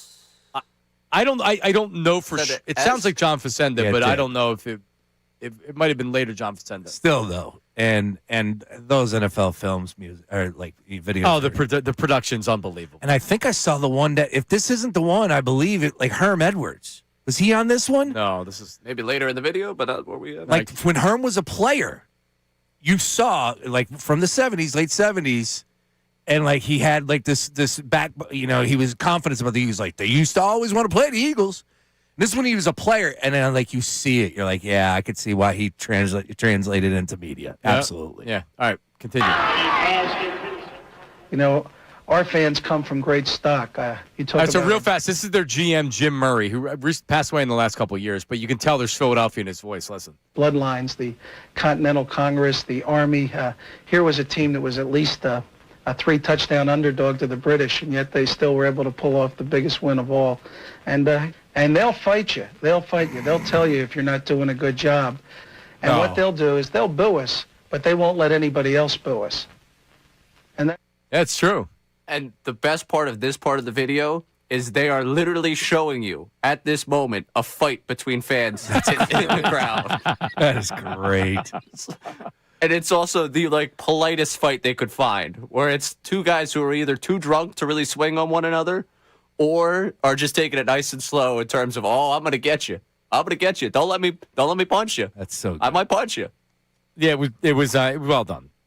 I got a bunch of people. Uncle Jamie sent me the cut as well. Nice. Before I saw it. Remember what Milton Williams said at the differences between Patriots fans and Birds fans? And he said, they're both crazy, but what did he say? He said that Eagles fans don't care if they get arrested, and the Patriots fans will stop because they don't want to get arrested. Eagles fans don't care.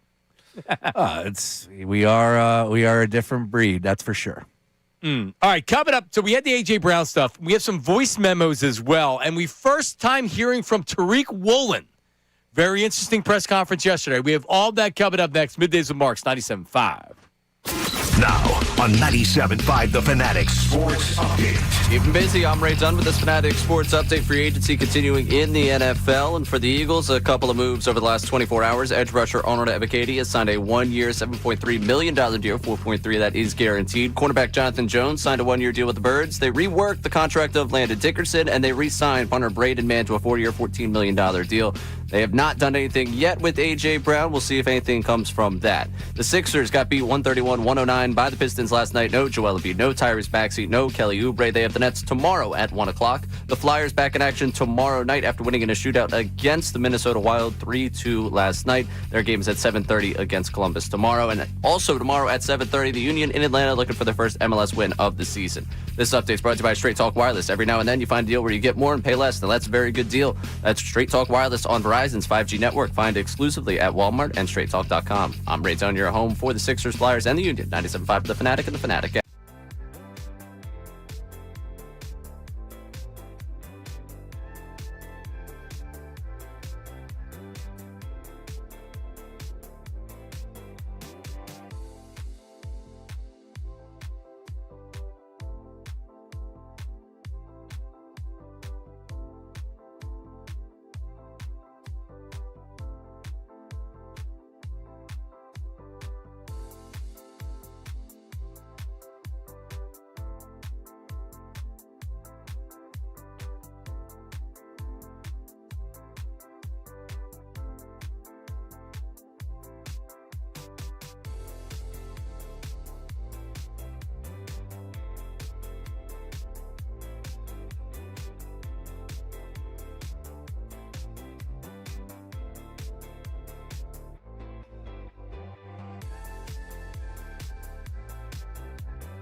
Hands are like, It's too cold. I need gloves. I I like feeling it in my hands. And But I just all I'm trying to do is take a leak during the break. And this guy comes in. I'm at the urinal, so I'm already in stream, so it's not going to distract me. But this guy came running in like there was money in the toilet. He comes running in. He obviously had to go. Yeah. And then busts into the stall. You hear the belt he's like convulsing to try to get his pants down, and then the explosion. And it's like, all right, can I get out of here? Good stream. Thank God I was done. Let me get out of here. Oh, man. The guy's like having a anyway. I hope everybody enjoyed their lunch. Yeah. Right, Sean? I am kind of hungry.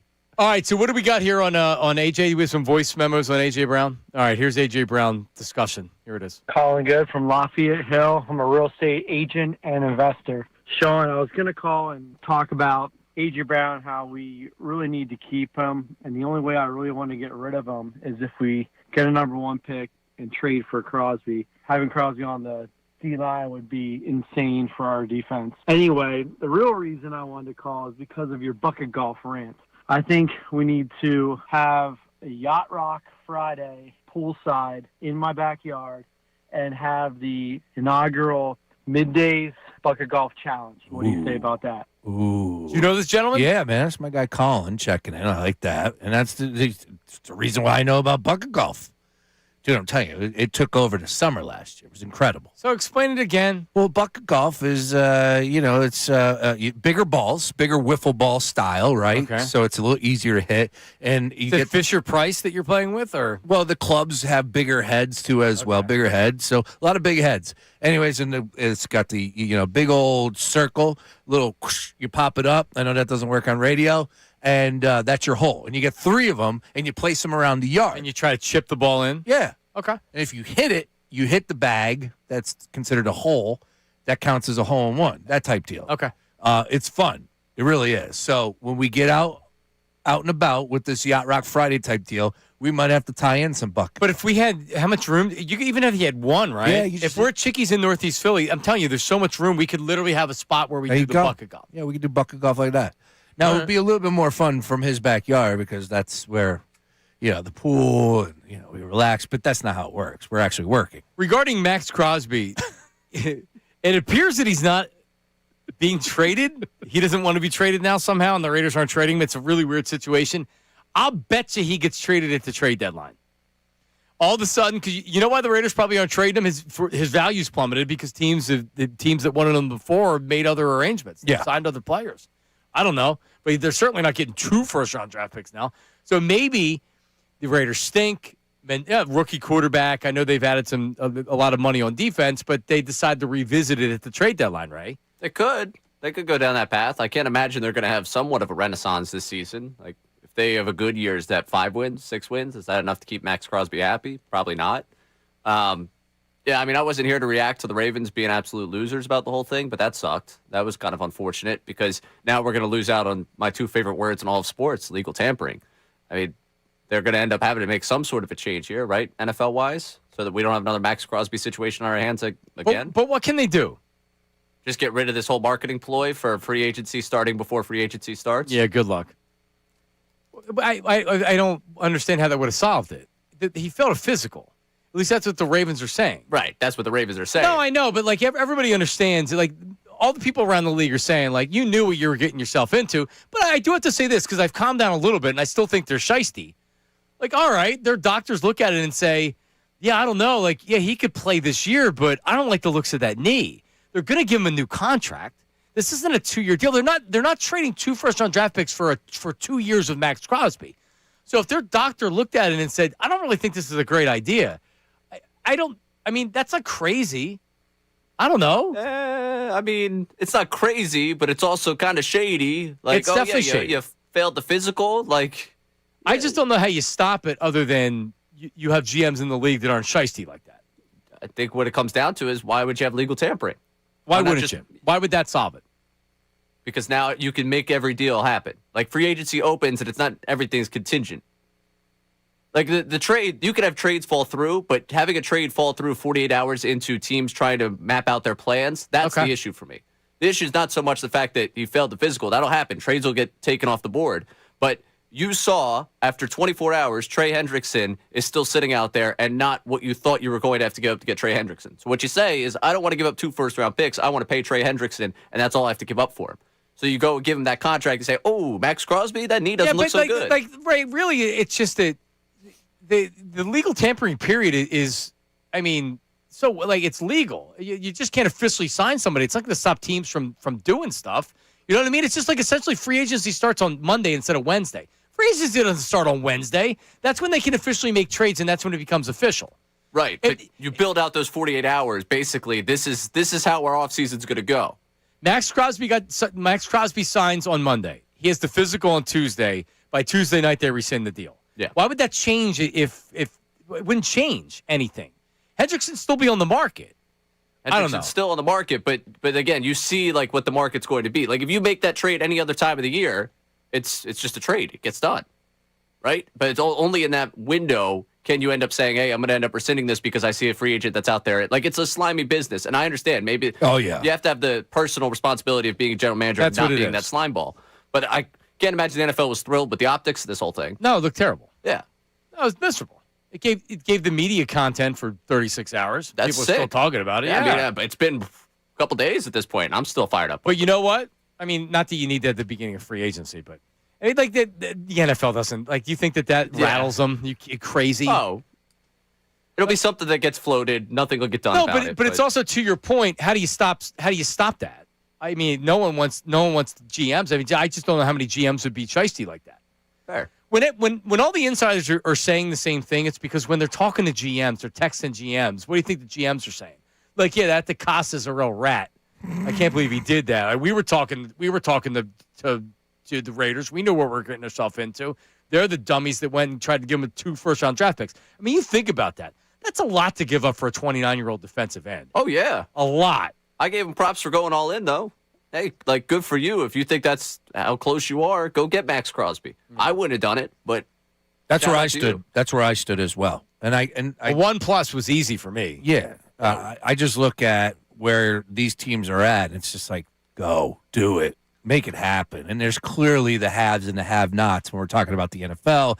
And the Ravens are one of those teams, and we know what their weakness was on the defensive side of the ball. They were unable to do much last season. So Max Crosby was a huge addition. Hendrickson's pretty good, too. Yeah, he is. Pretty good play now. Eagles got in on Hendrickson later after he was still on the market. All right, more AJ stuff. All right, here's some more people on AJ Brown. Hey, guys. This is Mike from Bristol. I'm a HVAC technician. I just want to talk about the AJ situation. AJ's way too much of a talent to let go for anything less than 2 first-round picks. At 28 years old, DJ Moore goes for a second-rounder and a fifth-rounder. There's no way we can't get at least 2 firsts for A.J. Brown with his talent and production. Another thing is, too, A.J. and Devontae are best friends. Their daughters and their wives hang out together. I can't see them wanting to break that up. Like, he's going to have a 1,400-yard season easily with this man-eating offense. Yeah. Ray Dunn, you are a GOAT. Love you, brother. Never had a take that you had that I disagreed with. Oh. Have a good one, boys. And that's understandable because your first take of that you wouldn't trade him for any more than 2 firsts is it leads us off on your take. Cosign. Maybe you wouldn't do that, but there's no team in the league that's giving up 2 first-round draft picks for AJ. Right. Sorry. Again, in a perfect world, I have AJ back here, but I see the writing on the wall. And I guess his point is that I'm not trading him. The problem is he wants to be traded. And if you want him pouting around on the field this year, then keep him. I've heard that. And don't trade him. You know, all the wives, I think I'm the favorite as far as all the wives. Right. I think the listeners, though, like Ray. all love Ray. Yeah, he's got a high Q rating. Yeah. I'm just like I think I'm just the lovable idiot kind of thing. Like, you know, I'm the 20-year-old that does dumb stuff, and like it's it's a good niche to fill. That's kind of what I go for, though. Yeah, except you're not 25. You're 20 years. Hey. You've been doing it for 25 years. Yeah, you haven't been out a lot. I haven't. I mean, that must mean that your wife's very happy with I've been caged up. I had to work all last weekend. Today, I am out. Oh, you are? And I'm out tomorrow, too. Where are you going tonight? Tonight, starting off at the boat. We got some great games coming up, man. Everything's off and running here. All things conference. What time are you going out? Literally 3 o'clock. And then when are you going home? I hope 3 o'clock. I hope. So you're out for the night? Oh, I'm out for the night. Yeah, we got off to a rough start this morning, so we're gonna flex a little bit this evening. So you and your wife got off to a rough start this morning, and you're gonna try to soothe that over by going to the bar at 3 p.m. I think it's best. Hours. I think it's. That sounds like a really good strategy, Sean. It's best for both parties. I do. I really do. Oh, so you think the time away? Yes. So by the time you get home tonight, she'll say, "You know what, baby? I'm sorry." No. Really stressed out, long week, the kids and everything else. I don't think that's happening at all. However, tomorrow we do have a parade that we're marching in Conshohocken, St. Patrick's Day Parade, with our Dos Stavos Karate group. Oh, your daughter's karate. Yeah. Nice. So we're marching. So at that point in time, we got to kumbaya. We got to come together. So do you? It's in my mind. That's mine. That's what I would say. Do That's you? what I'm thinking. That's how I'm approaching it. But you know what it is? In the simple mind of a man. Yeah. That's what you do. Okay. Because ultimately, the gripes that happen in our marriages, for the most part, are because of stresses from children and money and life, right? Yeah, life, yeah. You know how it is. Life's not easy, Oh, man. this morning was rough, man. We were butting heads. Like, she took forever to get ready, and left me with 5 minutes. And now I look like I'm low maintenance. I get that, but this isn't easy. I had to shave the beard, had to get on this nice shirt. We're on camera. This isn't something where you can just roll Are in you and- saying she was being selfish this morning, Sean? You know what? Part of me is.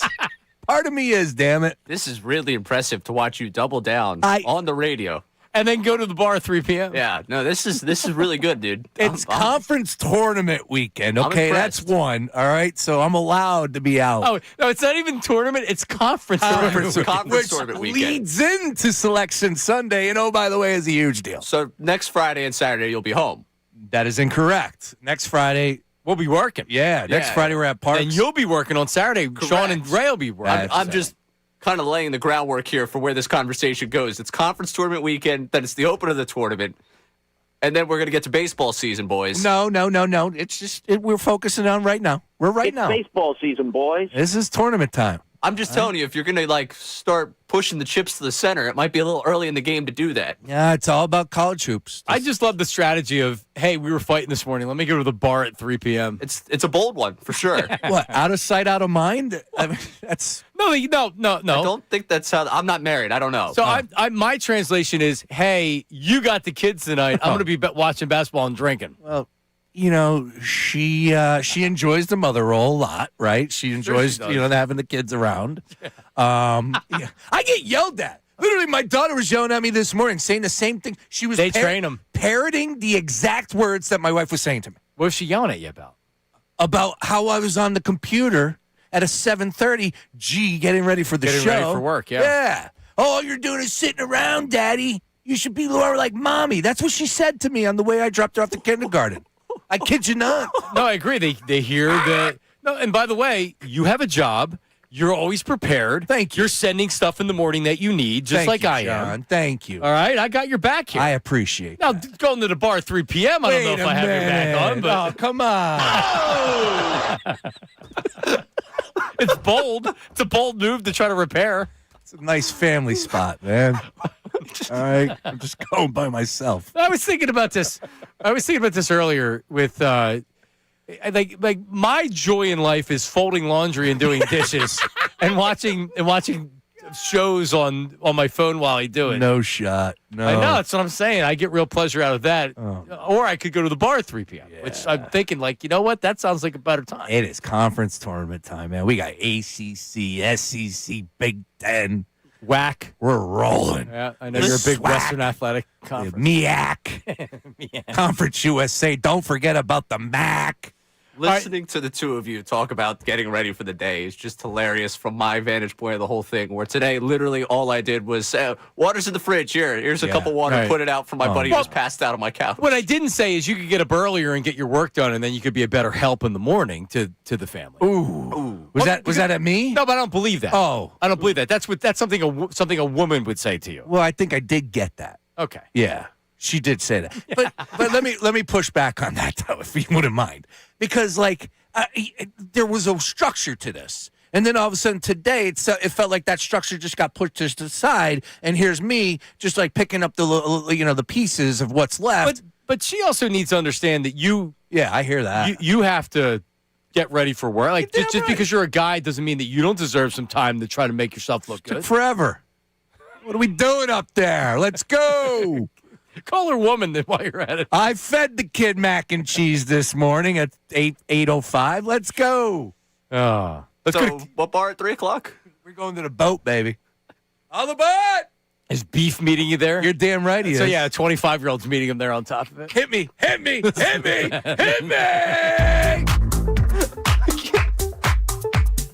I'm not even going to the bar at 3 o'clock today. Are you going outside to smoke cigarettes, too, afterwards? In between? Oh, it's halftime. Let's go grab a smoke. Let's go to Kevin. I'm guessing that's West Oak Lane. It says West Oaks, but I could be wrong. I don't know where West Oaks is. Kevin, hello. How are you? Hey there. It's actually West Oak Lane. Oh, West Oak Lane. I thought so. What's up, Kev? Yeah. Hey, man, I just want to talk about the AJ Brown thing. My personal opinion is that the Birds have all the cards. As I think, it's AJ's walk year. So you definitely No, he's he's under contract. And it's like I don't want to get too in the weeds with the contract stuff, but he's under contract past this year. For how many more? Well, the problem in the NFL is that these contracts, you don't know what's real and what's not, right? So they'll sign them to these long contracts, but like you can pretty much get out of them whenever you want. I thought it was a three-year deal, and this is his third year coming up. Well, it was an extension. It was an extension on top of an already existing contract. So I'm pulling up the details right now. Crap. Going by if you don't want to bore like people. Oh, you're right, Kevin. No, you're right. So Kev, it's really like it just depends on how much of a penalty they want to take, and appreciate it, buddy. They can get out of it after this year, and there's an out, and you have to take a big dead cap hit. But after this year, like he's going to want new guaranteed money. I don't know how much guaranteed money he has after this year. But then you get when they cook up these contracts, a lot of times they're looking at them in 2 or 3 years. He had a contract extension, but technically he's under contract until after 2029, which will never happen. These guys never see the end of any deals because the cap they put the cap number so high later in the deal. So if they want to keep the player, you just redo the deal. You getting feedback over there on our conversation? Instant feedback. So Kelly is listening. Yeah, not good. No? No. Not happy. Kelly, just keep in mind that did she know you were going out after the show today? Yeah. Oh, okay. Yeah. Oh, yeah, that was discussed. Yeah, that was discussed. Okay. Well, so was it agreed upon? It's like I always tell you. Area? Yeah.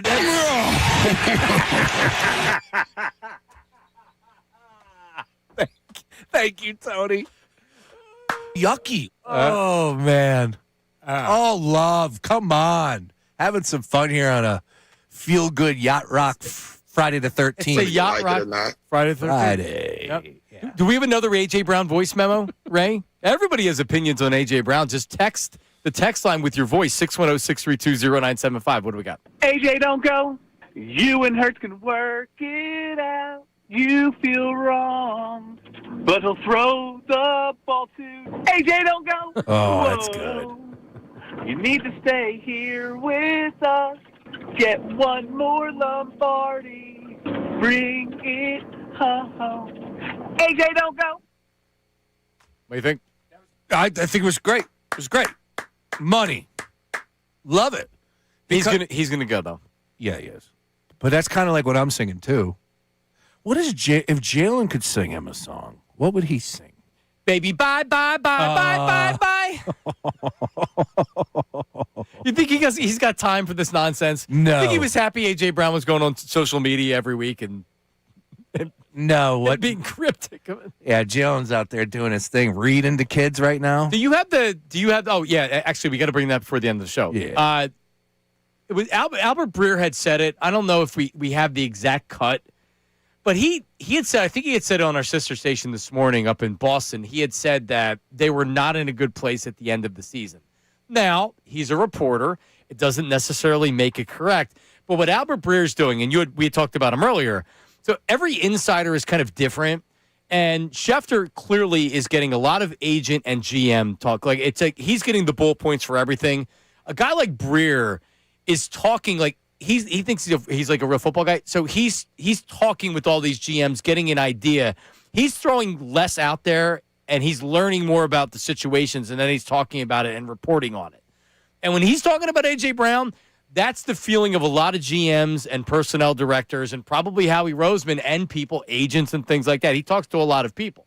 So when he says they were not on good terms at the end of the year, that's clearly what is going around about the Eagles. I'll leave it like this. There's nobody in the NFL surprised that it's come to this. And there's nobody that should be surprised based on what we know as fans. That is correct. I just hope, again, because when I was working on my parody song, it just feels like it's going to take time. But again, these insiders, it's fluid. I trust them. I do believe them. some a little bit more than others. And I think that this is something that either a team is going to pony up and say, hey, Howie, this is what you were asking for. Let's meet the price. And then we're going to get an unbelievable receiver. Again, one of the big things that I was talking about yesterday, Ray, and I don't know if you're able to catch this, they were making the case of Max Crosby being the deciding factor for Super Bowl. And I get it. My question to John was like, wouldn't you have the same take for A.J. Brown? The Super Bowl is in the balance for a guy like Max Crosby. How is it not being said the same thing about A.J. Brown? Should be. I would agree with that. If you're the Bills or the Ravens, you're telling me that he couldn't tip the scale? I mean, Jesus. Breer said in one of the cuts, maybe it was what we played from NBC Shame on the Bills. NBC Sports Boston. But shame on the Bills not getting him. You look at it's not about him losing a step, and I think maybe he's lost a little bit of a step, and that's going to happen with age. And he's a big receiver. Like if he's losing a little bit of speed and separation and things like that. His biggest issue was the offense sucked, the offensive coordinator sucked, and he was and the quarterback didn't do great, and he was frustrated. And I like if you think he lost a step, he goes to New England this year. Let's see if he lost a step. I agree. He's going 1,500 yards easily. Because you're going to be even more motivated. Playing the Jets twice a year, playing the Dolphins twice. Wow. Playing the Bills in big games, right? He's going to eat. Yeah, he is. Yep. He is. So I do hope he goes to the Patriots because I want to see what he does up there. I think he could be a monster. It's probably not going to affect the Eagles. We do have a home run by your Fightins down in Clearwater. Oh, yeah? By who? Not by your guy. Oh, I thought you were setting me up. Alec Bohm! Boom. Back-to-back days, right? How about that? Wow. The power surge is finally here, boys. Oh, my goodness. We're getting it. Right in the zone. 25 for Bohm this year. Finally. I could talk myself into that. Oh, yeah? I'll take the under. I'm not taking any bets on that one. I'll take the under. Nope. Yeah, I'll jump on that real quick. Nope. Brace, you can take that one. Under 20. How about 20? I do think he puts a little bit more emphasis on it. I don't think it's as easy as said, done, right? But I do think he tries. I think he has a good year. We have a good club. He's a good player. Yes. Alec Bohm's a good player. It's contract year, man. We got a really good club. We'll see if that helps him or doesn't help him. But he's a good player. Let's be fair about it. All right, and positive on the Phillies. Dang right. Let's be positive on the Phillies. Everybody else, we can crap on them. All right, coming up, the weekend watch list. Ooh, we got some good ones. With Sean Brace. Are you crazy? Also, Tariq Woolen talked about playing with passion. How about that? Tariq Woolen, newest Eagle. That's coming up next. Middays with Marks, 97.5. Now on 97.5 The Fanatic Sports Update. Hurts staying busy. I'm Ray Dunn with this Fanatic Sports Update. After a slow start to free agency, things have picked up for the Birds over the last 24 hours. They signed edge rusher Arnold Ebiketie to a one-year, $7.3 million deal, $4.3 that is guaranteed. They signed cornerback Jonathan Jones to a one-year deal. They reworked the contract of Landon Dickerson, and they re-signed punter Braden Mann to a four-year, $14 million deal. Of course, the big elephant right now in the room with this team would be what they're going to do with A.J. Brown and what will happen with tight end Dallas Goedert. Neither one of those two situations have been resolved yet. We'll let you know when we find out what happens there. The Sixers got beat 131-109 by the Pistons last night. No Embiid, no Maxey, no Oubre. They've got the Nets now tomorrow at 1 o'clock. Flyers beat the Minnesota Wild 3-2 in a shootout. They're back in action against Columbus tomorrow at 7:30. And also tomorrow at 7:30, the Union are in Atlanta looking for their first MLS win on the season. This update is brought to you by Mattress Firm. Having trouble sleeping? Visit Mattress Firm during the Upgrade Your Sleep sale. Their sleep experts will help you find your perfect bed. They make sleep easy. I'm Ray Dunn on your home for the Sixers, Flyers, and the Union. 97.5 The Fanatic and The Fanatic.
he can just reach heights that no man has ever been before. Yacht Rock Friday the 13th. Are you a big Friday the 13th guy, Michael Myers? Nope. I was looking up, I thought he had a theme song, but he doesn't. It's just it's the sound. That's all he has. I don't ever remember anything about those movies. That's him. Now Halloween has Michael Myers. Correct. That tune. See, I was a Freddy Krueger guy. Oh yeah. From Nightmare on Elm Street. Freddy scared the bejesus. That was scary. That was legit. Yeah, Freddy was the one. Yeah. Jason never did it to me. That was the era before me. That was Uncle Jamie's era, where Friday the 13th was the big scary movie in Halloween. Yeah. That was Freddy Krueger. Good movies back in the day. Good horror movies. They don't make good horror movies anyway. So we got a little flavor coming for the weekend as far as movies are concerned, sir. All right, coming up, 1 o'clock hour, brought to you by Morgenstern Hair Restorations. Great teams stick together, so does great hair. Morgenstern Hair Restoration championship results. Visit morgensternhair.com or call them at 610-831-HAIR. It's time for the Weekend Watch List with Sean. It's time for the Weekend Watch List with Sean Brace. Oh, we got ourselves an intro, ladies and gentlemen, boys and girls, and I love it. We got a lot to tune into, all right? And it starts today / this evening.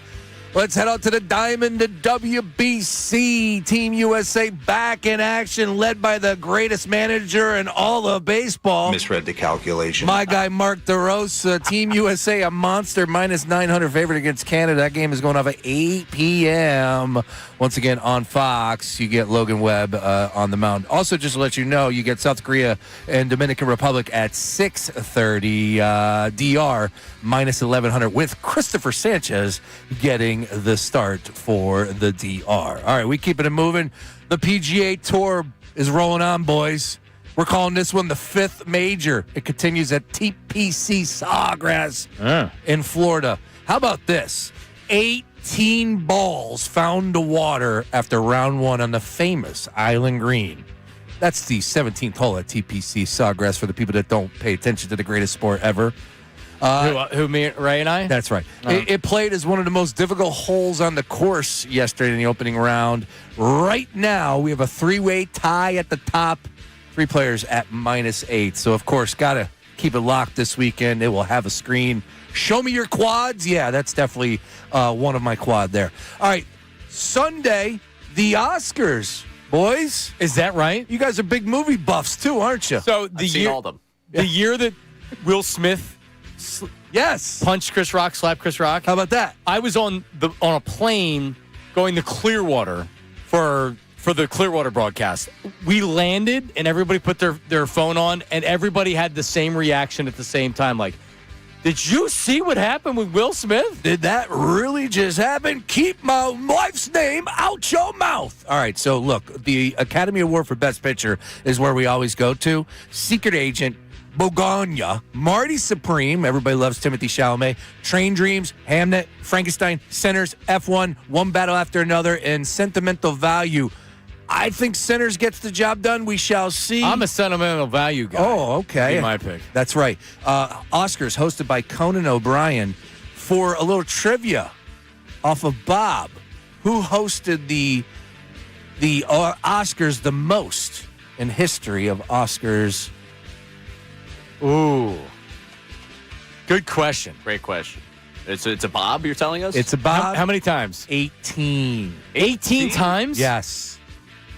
I believe the guy named them, if I'm not mistaken. This was a name. Bob Hope. Correct. Ding, ding, ding. Billy Crystal, number 2. That makes sense. Yeah, it has been 8 times. All right. Last but not least, we roll on. It's time to dance, boys. Bust out them shoes and get them shined up. Because today we got some action happening in conference tournament play all across the country. The ACC, Big 12, Big East, MAC, CUSA, Big West, SWAC, WAC, MEAC. MWC. What is MWC? Is that no? What is Missouri Valley Conference? MWC. Mount West. Mount West. Oh, I'm an idiot. Mount West American East title games. They all go down on Saturday, followed by the Big Ten, SEC, American 8-10, and Ivy on Sunday. Here's some plays for you people. All right, listen to your boy right here. Love UConn minus 14.5 against Georgetown. They lump them, and I'm taking Clemson plus the points, plus 10.5 against Duke. Both of those games are going off today. Those are 2 winners. Take it to the bank. Finally, we close up shop with mandatory viewing on Sunday. Ray, hit me! Boom! Selection Sunday. This is why you lift all those weights. You get ready for the bracket. Yes, Sunday. I like the music. Let's go. Is Jay Wright not doing the... No, he hung it up. He even stopped doing that. Yep. He's so retired. Good for Jay. Enjoying life. Man, who Sixers wouldn't? could need a coach soon. Maybe we should cook that rumor up. It's not bad. Yep, let's do it. We got it first. Yeah, we did. Yeah, put first. Jay Wright. Yep, Jay Wright to the Sixers. Sean's reporting it. Selection Sunday, though. It's a lot of fun. Looking forward to it. And then we get the brackets. We'll fill them out and hopefully get a couple right. Ray's a big college basketball fan. You're a big college basketball fan. I love college hoops. I love college basketball. I just don't watch any before the tournament. You know what? None of it matters. And it's just, we know the reasons behind it with players leaving early, and if it's like all the good players are leaving after a year. But even besides that, I think for me, and it's also the nature of sports and things aren't what they were. Because I remember being in middle school and high school, and I watched a ton of college basketball. Guess what else was happening during those years? The local teams were national teams. Yeah. Temple was a national team. Villanova had won a national championship. They were a national team. The Big East was a big deal. St. Joe's was a perennial team. LaSalle with Lionel Simmons. They were, and now, who's the best team in the city year after year? St. Joe's this year? Nova. Yeah, besides Nova is clearly. Ooh, they weren't last night. Yeah, Nova is, and then there's everybody else. So when Nova wasn't good, they were still a tournament team. Oh yeah, St. Joe's is good, but I don't think they're going to make the tournament, or I could steal the bid. Could be a big weekend out in Pittsburgh for the Hawks. Could be. To your point though, John, about the team, about the players not staying, and of course it's ridiculous. There was a report about players actually celebrating senior night that have been at their university more than 1 year, and it was 15 players. It was sad. It really is sad. Last night, Northwestern, they got eliminated in a Big Ten conference tournament. Player was there for all 4 years. Nick Martinelli, pretty good player. And there was a moment on the sideline where he hugged his coach. And I'm watching it right now. I got goosebumps. That's what it's all about, man. We miss that. We need that. And the toothpaste out of the tube. Because Lehigh, my grandfather's alma mater, they're in. Yes. First time since 2012. Scott Lair, who went to my high school, I remember as a kid, Lehigh went to the tournament. They won their conference. I remember watching the championship game on ESPN, and they went to he was the starting point guard on the team. I remember C.J. McCollum. McCollum was awesome. They beat Duke. Yeah. Did they beat Duke, or they beat Duke? They beat Duke. See, Johnny College over here. Since we're shouting people out, shout out the mayor of Scranton, Pennsylvania, Jerry McNamara, which will be the future coach of Syracuse. That's Jerry McNamara. Yes. Siena. They just won their conference tournament, and they're in the tournament. Second year, man. Just an incredible human being, and building a program there. He's not going to be there long, though. He's probably going to take that Q's job. Watch. He should. Yeah, he should for be sure. offered. Yeah, he should. He should. Why not? Also, while we're shouting people out, Rod Strickland, LIU. Oh, Rod Strickland. That Rod Strickland? That Rod Strickland. Speedy Morris. Speedy Morris? Yeah. What about Speedy Morris? He's coaching. Speedy Morris? Right? Who's no, he coaching? not Speedy. Joe Morris, our friend that used to work for Budweiser. Speedy Morris was coaching. Is he still coaching high school? Speedy Morris. Yeah, no, because he went to. Where did he go after he left LaSalle? He was at St. He Joe's was at St. Joe's Prep for a long time. Yeah, he had a good run at St. Joe's. I'm an idiot. But yeah, shout out Rod Strickland. Speedy Claxton. Oh, Craig Speedy. No, I saw him crying. Did you see the video of him crying? Hofstra. Speedy. You got the wrong Speedy, knucklehead. Coming up, our YouTube chat recap, and we'll try to get to some of the stuff we were talking about earlier. It's Middays of March. Speedy Gonzalez.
I do have some breaking news with Herb. Uh-oh. Okay. How's the ticker? So he's having a cardio version. You didn't hear this, Ray? I don't know what you called it the show you did. And Herb was he went to the cardiologist and they recommend something with the heart. Oh. I guess it would be considered minor, but anytime you're having heart surgery. Yeah. But so he's having a cardio version, whatever that is, on March 34th, according to his text message. So so just on that day we'll say a couple of prayers for him. March 34th. Man. You make me concerned about him, and then he drops the 34th on you. And it was a mistake. He was texting. So I guess it's the 24th, maybe. There you go. 34th. Okay. Yeah, exactly. Okay. He gives you the okay. It's not from South Park with the okay. It's okay. He gives it to you a little bit more direct. Yeah. Yeah, the South Park thing is lost on me. Okay. No? Okay. Never saw it. Sorry. The way you say brought to you by, I would think that you're a South Park fan. Brought to you by. Me? Yeah, you. You know what that's from? That's from, I think, CBS. The guy that used to do the CBS voiceover, like heading into a game, would say, today's program brought to you by. That's actually the CBS announcer. Are you getting Cartman vibes? Yep. Oh, okay. Very much Cartman vibe. Well, he stole it from that. That's where it's from. He might have stole it from Good that, one. but when you told me you didn't watch South Park, and I had listened to you say brought to you by for so long, I just assumed that you were like going Cartman. I don't even know how I realize say it. You say it, like that. It's nothing wrong with the way you say it. Right. It's just Respect it my entertains me. authority. Yeah, it makes me think of South Park. I So laughed most there for people half a would second. think that. It's actually something by the CBS in the 80s. No, I watched maybe 10 minutes of a South Park episode in 1997. Oh, they're still hidden. I remember the guy that I worked with, he was like, the South Park is just when it was starting. South Park's so funny. And I'm like, oh, cool, I'll check it out. And I was like, yeah, I'm cool. And then, I just never watched it since. Still hidden. That's what everybody loves it. Listen, I'm the loser. It's not these shows. I'm the one that has no sense of humor and no joy. Dummy. It's good. It's not what it used to be, but it's good still. It still hits. People enjoy things in life. You're an enjoyer of life. I am an enjoyer. No doubt about it. You're an enjoyer of life. Some say I enjoy a little too much. What do I enjoy in life, John? Your kids? My kids. My family. Sports. Do I? This job. I do enjoy this job. Okay. Although I don't take much enjoyment from it. Okay, because I'll get off the air at 2:00 today. What am I thinking about by Sunday morning? What the frick am I talking about tomorrow? Yeah, there are moments. We get off the air, we have a not so great show. We get off the air, and it's like, all right, what do we got tomorrow, Sean? We'll be talking about it at 2:05. What are we doing tomorrow? Yep. No, They don't tell you that. No, it's tough. No, they don't. They don't. All about this industry. They don't tell you about 205. No. 205 is the worst. Yeah. Because the show's over, and it's not the relief of the show being over. It's the fact that another 24-hour cycle just We began. made it. See, this is another reason why I'm a 7:30 in the morning guy with my computer on my lap. See? This is what, Yeah, it's the job. Thank you. And by the way, it's great, but still, the enjoyment of when people say to me like, "Oh man, you got the best job in the world. You get to go to all the games or whatever," and I'm like, "Yeah, I don't go to any games." You want to be doused by champagne in the locker room? The CSP commercial. You want to talk about sports? Hey, I'm Dick Robinson. Want to talk about sports? And a lot of our went to CSP. Yeah, a lot of our guys went to CSP. Popular. Yeah. They do a great job over there. It's just, it's funny that the 205 feeling. It's shared by, I think, all of us. No doubt about it. Yep. Colarulo, same thing. Bill says to me all the time, "You didn't tell me what it was like. You didn't tell me it was going to be like this." And I'm like, yeah. You have to always think about what you're talking about. That's why tomorrow I'm just looking forward so much to my brain being off. Oh man, right. I got a full weekend off. Right, and Sean's doing a bit, pissing his wife off on the air. Yeah, she's loving this. You're dead to me was texted, straight up. But she's a part of the bit. Quote. How about that? I gave her the number. I said, if you got something to back it up, I'm giving my side. But she's a part of the bit. Yes, she is. I mean, she's good. Yeah, she's good. All right. She's got a dog mentality. She's a foxhole. She's a foxhole. Gal. All right. What do we got, Race? YouTube chat recap. Let's do it. It's time for the YouTube chat recap. How about filling us in? Let me tell you something else, man. Watch us live on YouTube every single weekday. I can't lie. Let me tell you something. It's It's the Middays with Marks YouTube chat recap. John's shirt looks like my dead grandmother's wallpaper where the china cabinet was. If Bayless from the YouTube chat... With a little bit more green than you would see on your dead grandmother's wallpaper, but it's an accurate description. I like your shirt. Yeah, it's nice. I like it. It's springy. First time I'm wearing it. Nice. And it's a Yacht Rock Friday, so I'm like, all right, I can probably do this. So I went with it. Yeah. Where's it from? Yeah. Express. Nice. I bought this when I bought the green suit. You bought a green suit? I did. For what? I'm not sure. Oh. Green no, suit? It was before the daddy-daughter dance. Oh, okay. And I wanted to look good. Like I probably like 10 suits at home, and I didn't want to wear the same suit. So I'm like, let me go buy something new. And then I bring it home, and I'm feeling good about myself. And my wife is like, you can't wear that. What color green? Like a lighter green. Hunter green? No, lighter green. Lighter green. Like an olive green, maybe. Olive. You could wear it with a different shade green shirt. Okay. That would kind of offset it, and white shoes. Yeah. So I was envisioning with these shoes, nice white shoes, and then the green, and then the green. But my wife's like, it's still winter colors because it was in February, and the girls are wearing red dresses. I think. You got to match the girls. So that's why I didn't wear it. It's tough. But I kept the suit. You sell money, you don't even know, man. Kept the suit. It's green. I like it. All right, what's next? I thought Bill had bad baseball takes. John might actually take the cake of some of the worst baseball takes I've ever heard. Colby from the YouTube chat. Yeah, I'm gonna need be more specific on that. We talked baseball.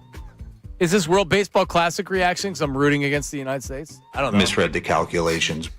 Because if it's Phillies takes, I challenge anybody in the city to match my Phillies takes. Ooh, I like that. What did I even say about the Phillies today? Step on up. No idea.